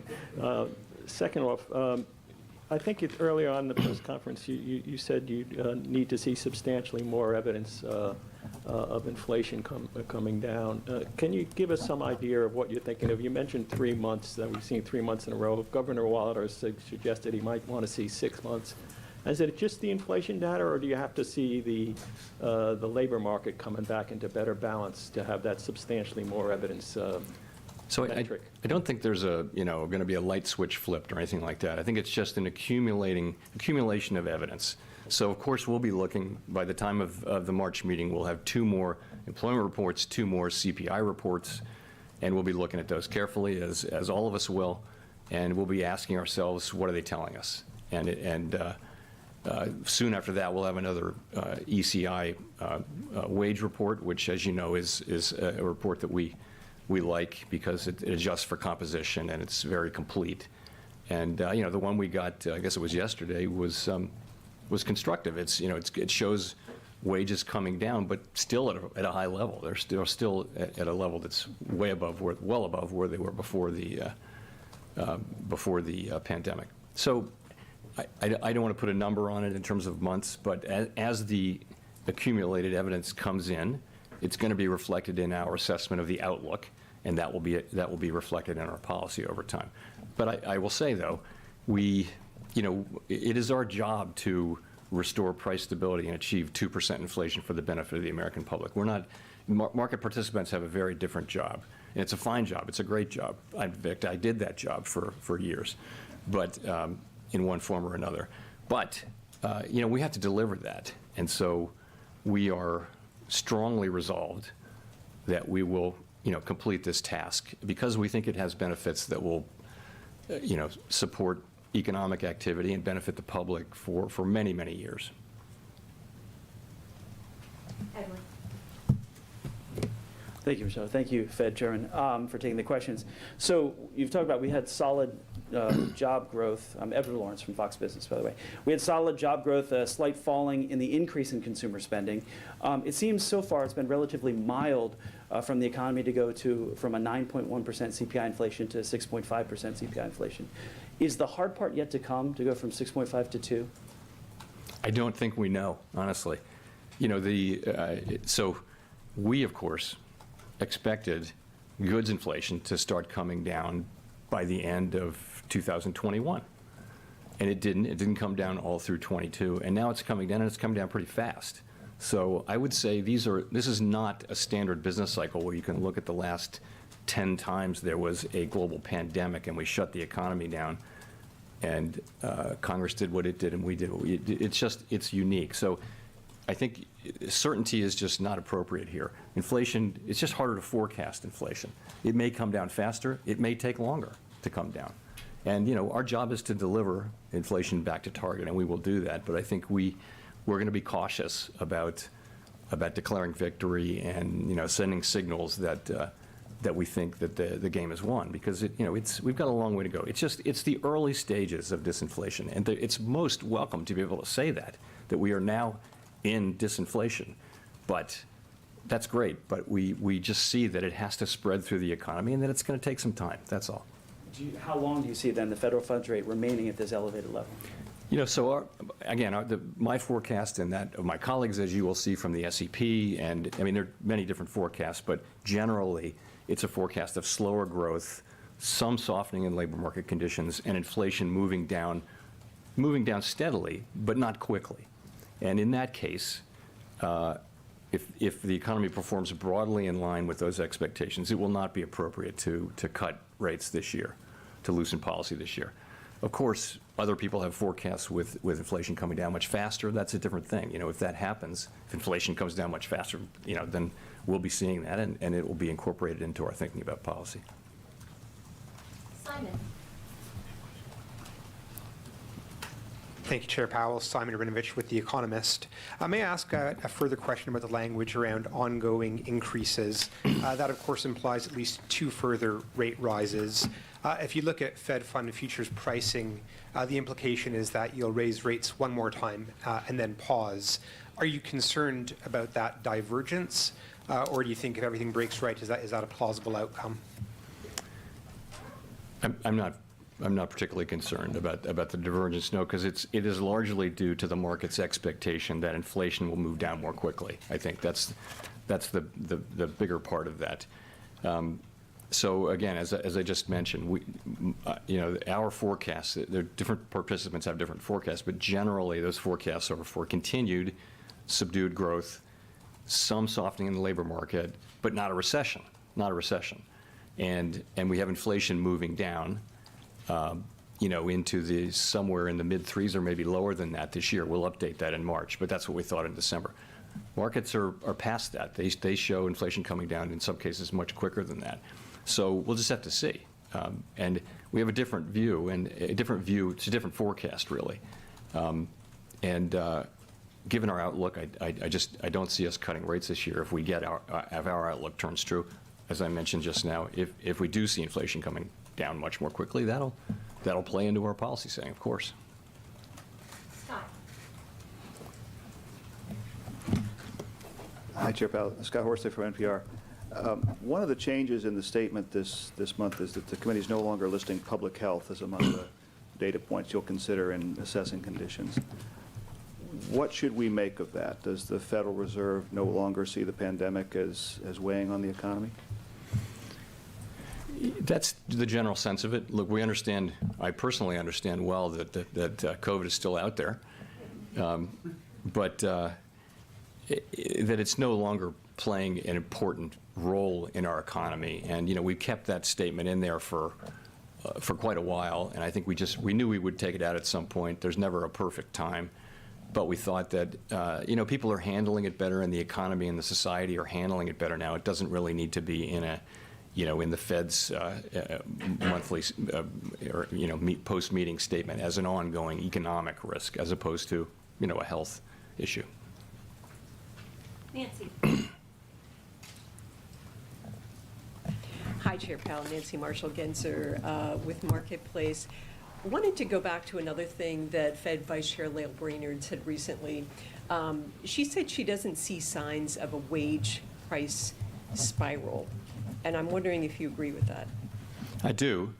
Yeah, I do. You don't see that yet, but the whole point is, once you see it, you have a serious problem. That means that effectively, in people's decision-making, inflation has become a really salient issue, and once that happens, that's what we can't allow to happen. And so that's why we worry that the longer we're at this, and the longer people are talking about inflation all day long, every day, the more risk of something like that. But no, there's not much.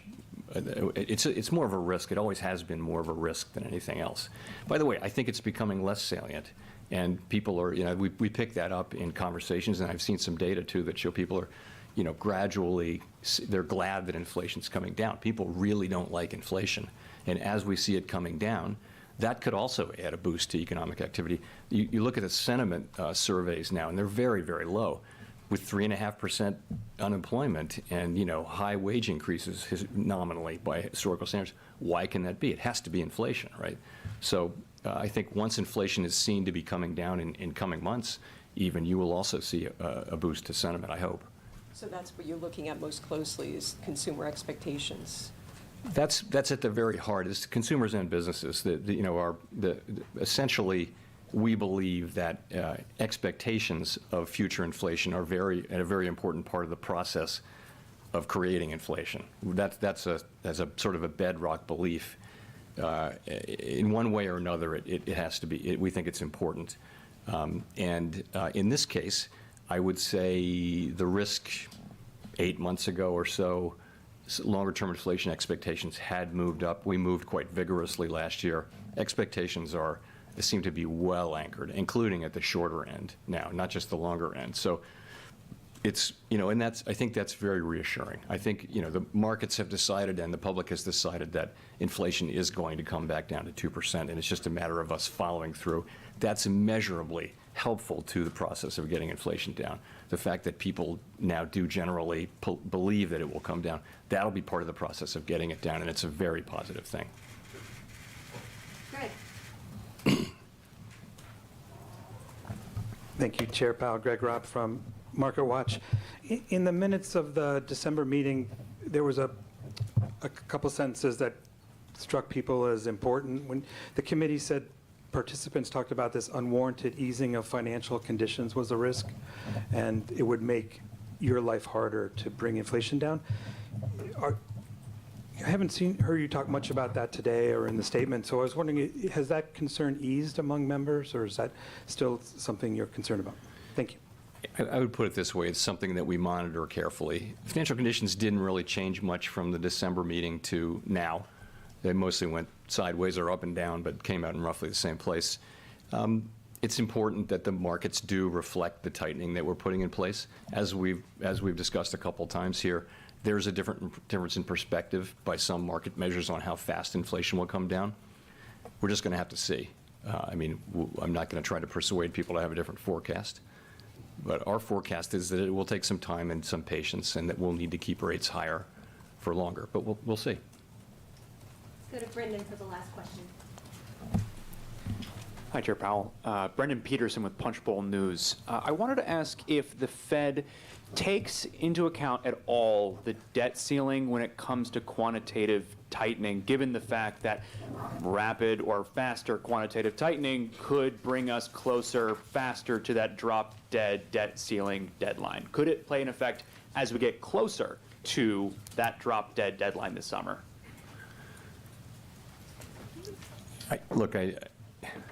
It's very hard to think about all the different possible ramifications, and I think the answer is basically I don't think there's likely to be any important interaction between the two, because I believe Congress will wind up acting, and as it will and must in the end, to raise the debt ceiling in a way that doesn't risk the progress we're making against inflation and the economy and the financial sector. I believe that will happen. I believe it will happen. We of course will monitor money market conditions carefully as the process moves on. For example, the Treasury General account will shrink down and then it will grow back up, and we understand there'll be lots of flows between there and the overnight repo facility and reserves. We understand all that. We're watching it carefully. We'll just be monitoring it. Thank you very much.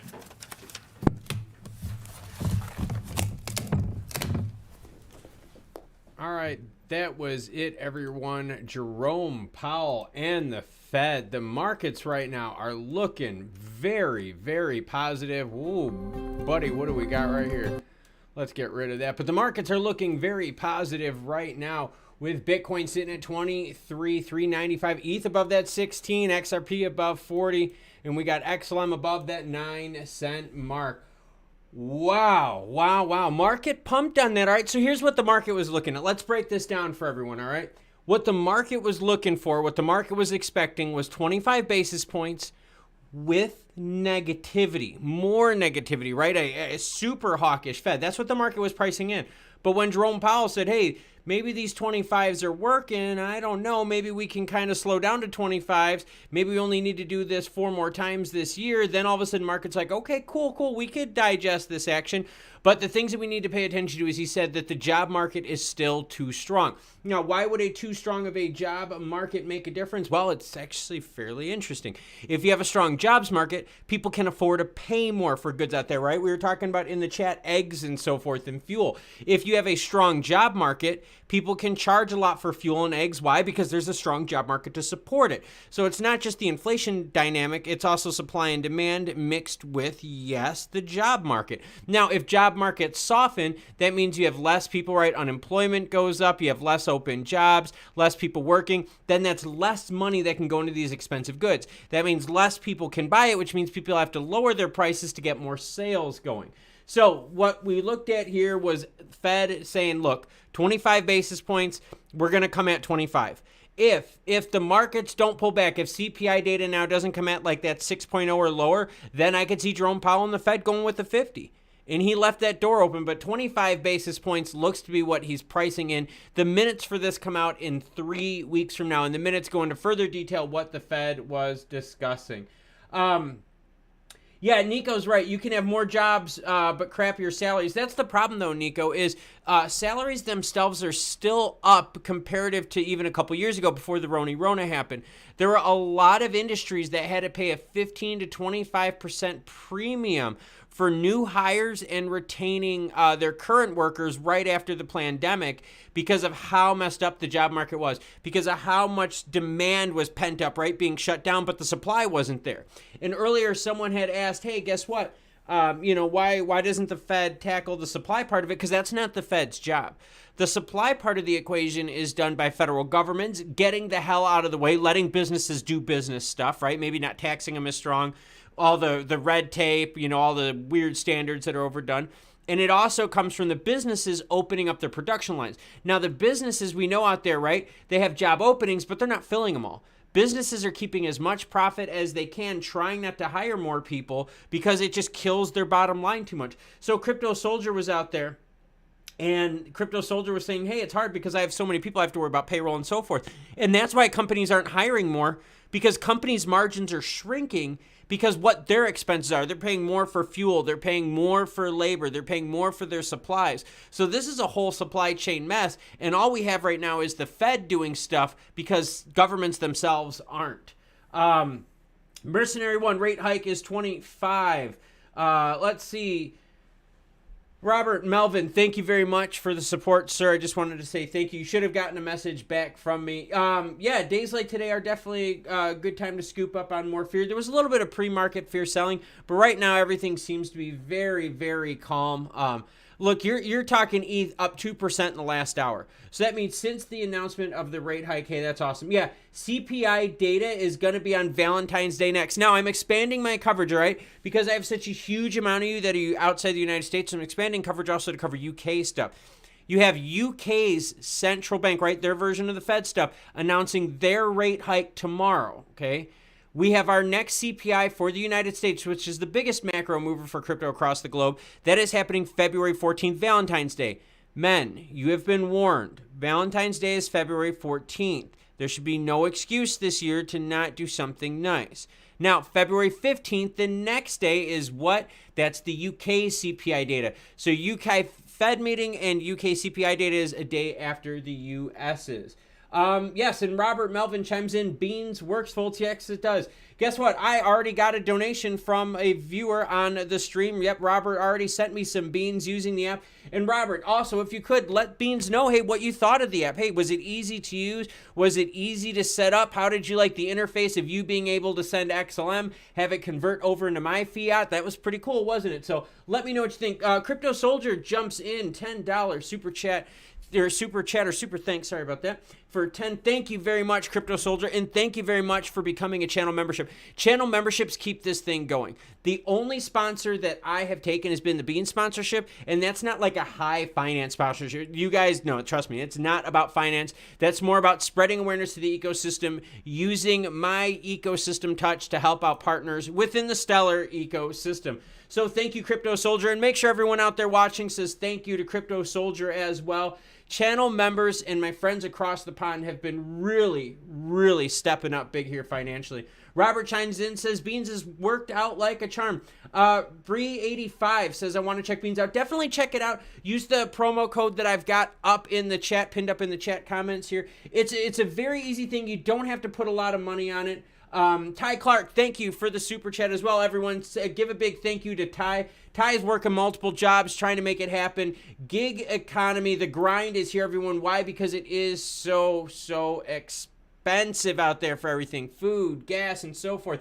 Housing, it's totally crazy. But yeah, please try to use the Beans app out there and give them feedback too, right? You don't have to go crazy with it. Put a couple dollars in there. Start sending messages to people. Hit me up on Twitter, right? Say you want to message me on Twitter. Does Beans take crypto? Yeah, you can move it over from a Stellar wallet to fund it. So it's super easy to use. But the main thing is I want to get people using Beans so we can also give feedback to the Stellar ecosystem, because it's not just Beans, but we could share this data. We could share data from the stream with every ecosystem partner out there.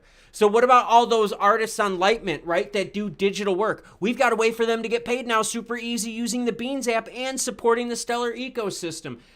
Robert Melvin says, I got a few XLM just to set up my account. Exactly. That's all you need to do. Just try a few XLM out, try the account, see what you think about it, but give the Beans team some feedback. Make sure you use the link to support the channel. Guys, this has been a lot of fun. And Crypto Soldier, you're right. Keep your head down and grind. That's exactly what's going on right now with the market. You got to keep your head down. You got to grind. This is hustling, and this is also watching your costs as much as possible. For people watching right now, there are only two things you can do in a recession, right? And all that, whatever you want to call it, a downtime. Call it whatever you want, recession, depression, downtime, whatever. You can either make more money to fight the high costs, or you could save more money, all right? That's the only two things you can do. Nothing else works. You make more money, right? Add more money with side hustles, work more hours and shifts at work, or you save costs, right? Can you cut down from like the crazy, insane internet to maybe like the not so crazy, insane internet, right? Can you cut down your Hulu and Netflix and only get one now for a few months? So remember, you can only make more money or save money to get through a recession. And Vegan and BB Justin chiming in, for those of you who just watch, is guess what, everyone? And yes, Beans is Dutch. Beans is a Dutch-based company. Stellar Community Fund Round 10 winner. So you're dealing with good people in the Stellar ecosystem, and that's actually where Beans got their funding, everyone. They got their funding from the Stellar ecosystem, Community Fund winner out there. So what happened here was we had a 25 basis point hit from the Fed. Then Jerome Powell said, hey, look. I'm not happy. The job market's still too strong. All right. Wages are still too high. That's what he also said. And we also have other issues, right? UK inflation is still way high as well, way higher than the US's. So we have things out there where Jerome Powell's like, look, if the next CPI data is not juicy, which is Valentine's Day, February 14th, he said, if the next CPI data isn't juicy, we got to drop the 50. So next CPI data, February 14th, is going to be a very, very interesting day. We're going to be expecting a 6.0 or less. 6.0 or less keeps us on this, okay? 6.0 or less keeps our candlesticks green and moving on up. Guys, we're still a ways out, man.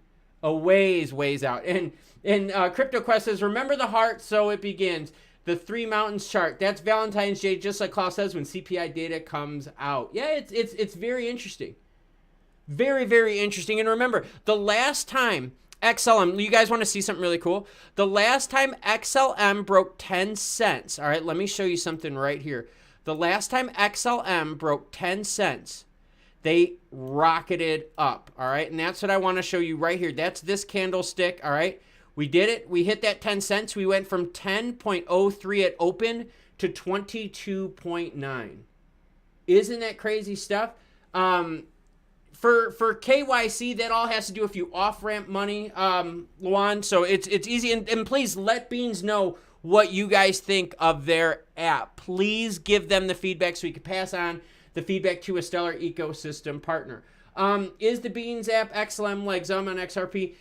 Kind of not. The Beans app is easy peer-to-peer. And the cool thing about Beans app is I've already had people send me money from Canada to the US through XLM, and it was already converted within seconds. It works very, very well. But the big thing, does Beans have a desktop version? No, but you should say that. That's a great idea. So Blaze One, hit up Beans and be like, hey, what about a desktop version? That's a great idea, because you're right. I do a lot of stuff on my desktop, and I don't want everything tethered to my phone as well. You know, I think you guys can totally agree with that. You don't want everything tethered to the phone. So yeah, a desktop version would be awesome. Would be very, very good. So anyways, right now you got Bitcoin sitting at 23,419, ETH above 16, XRP above 40, and XLM above 9. Markets are looking very, very positive, looking forward. CPI data on the 14th is the big one that we are talking about right now. Follow me on Twitter. Follow Beans on Twitter. Use the link up on the top to support the channel and an ecosystem partner.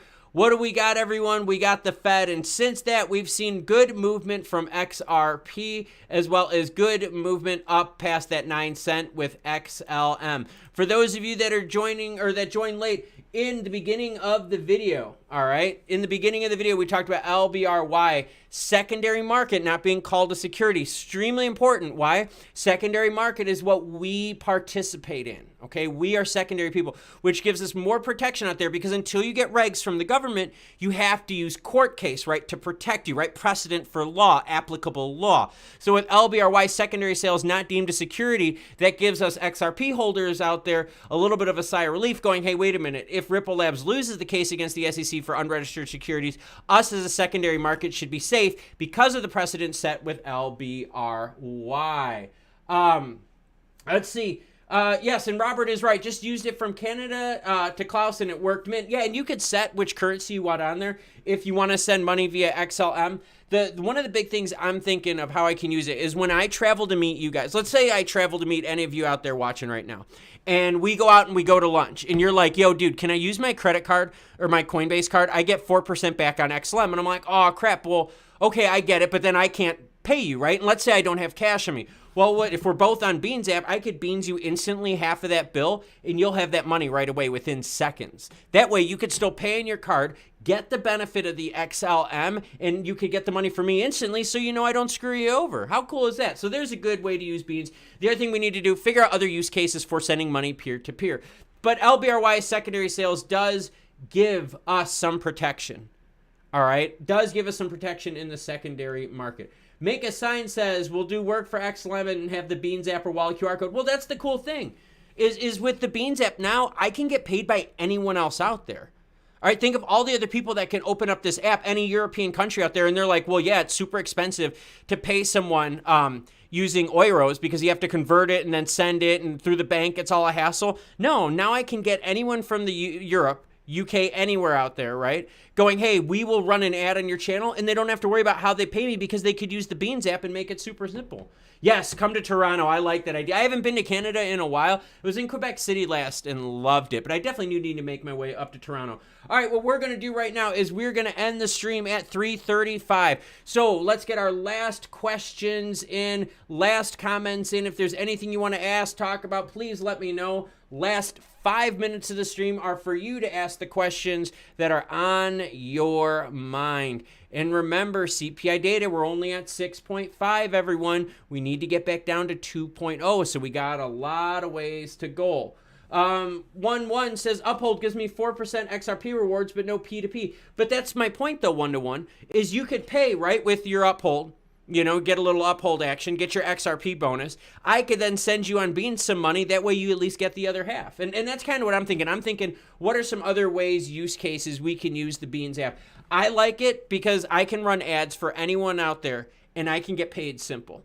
I also like it because if I want to hire a digital artist, like an NFT artist on Lightmint, to make a background for me, I can do it, and I could pay them Beans, and they could be anywhere, and they could be using a Stellar ecosystem, Stellar ramps to get their money.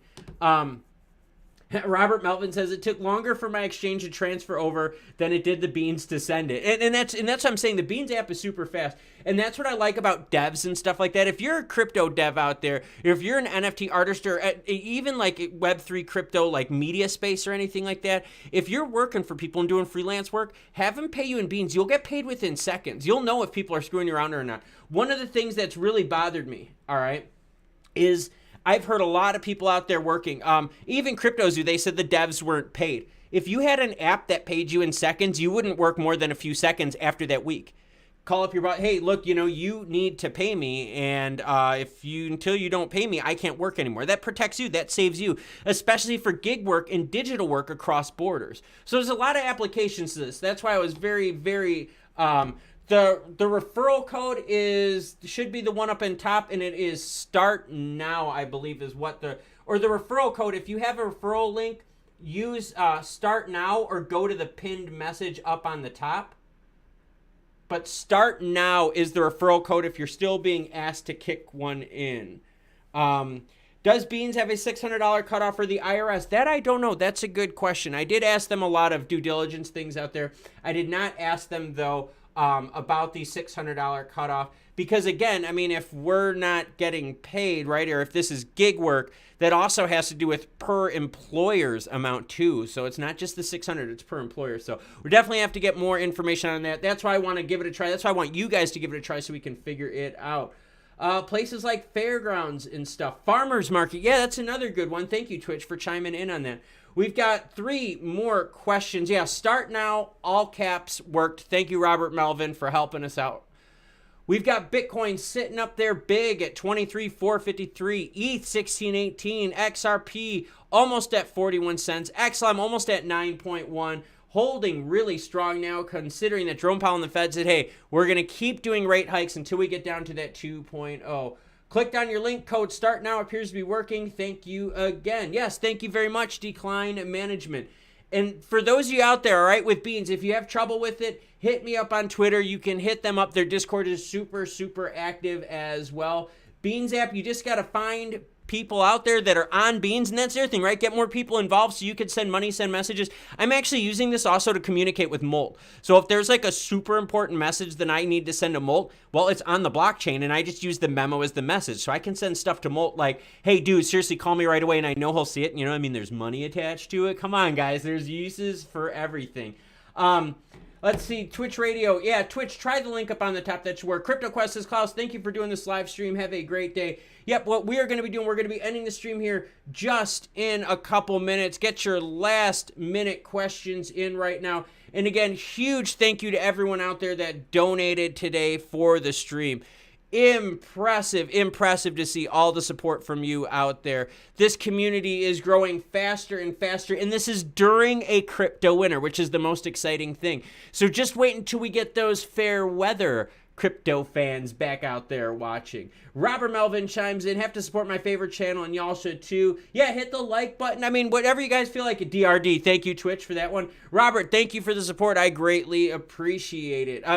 It is. The way that you guys have stepped up here has just been amazing, allowing me to consistently do this 2, 3, 4 videos a day. Good night, Ben, to you. Good night to all. And again, Ben, seriously, thank you very much for the continued support, sir.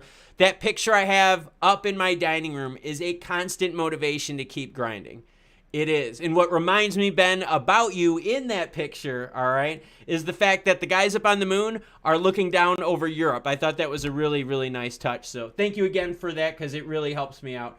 And yeah, Twitch, use the code if you can't get in. Andy's chiming in, says, thanks, Klaus. Thanks, guys, for the gathering. Talk to you guys soon. Jimbo, again, thank you, sir. Your support for the channel has been amazing as well. Luan Williams chiming in with a $5 super chat. Thank you, Luan. I appreciate that, kind sir. You are awesome as well.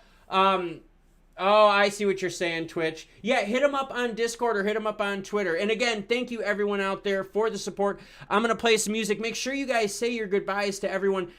Decline Management asks, are you selling Stellar hats? No, but I am trying to work on some Stellar merch out there. Just throwing it out there. I don't want to say anything too soon, but I am trying to work with someone regarding Stellar merch. So I'm going to let the music play. You guys are all welcome to say your thank yous. So until more news breaks, you cool cats have a great rest of your day.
And again, thank you everyone for watching. Make sure you hit that like button on the way out.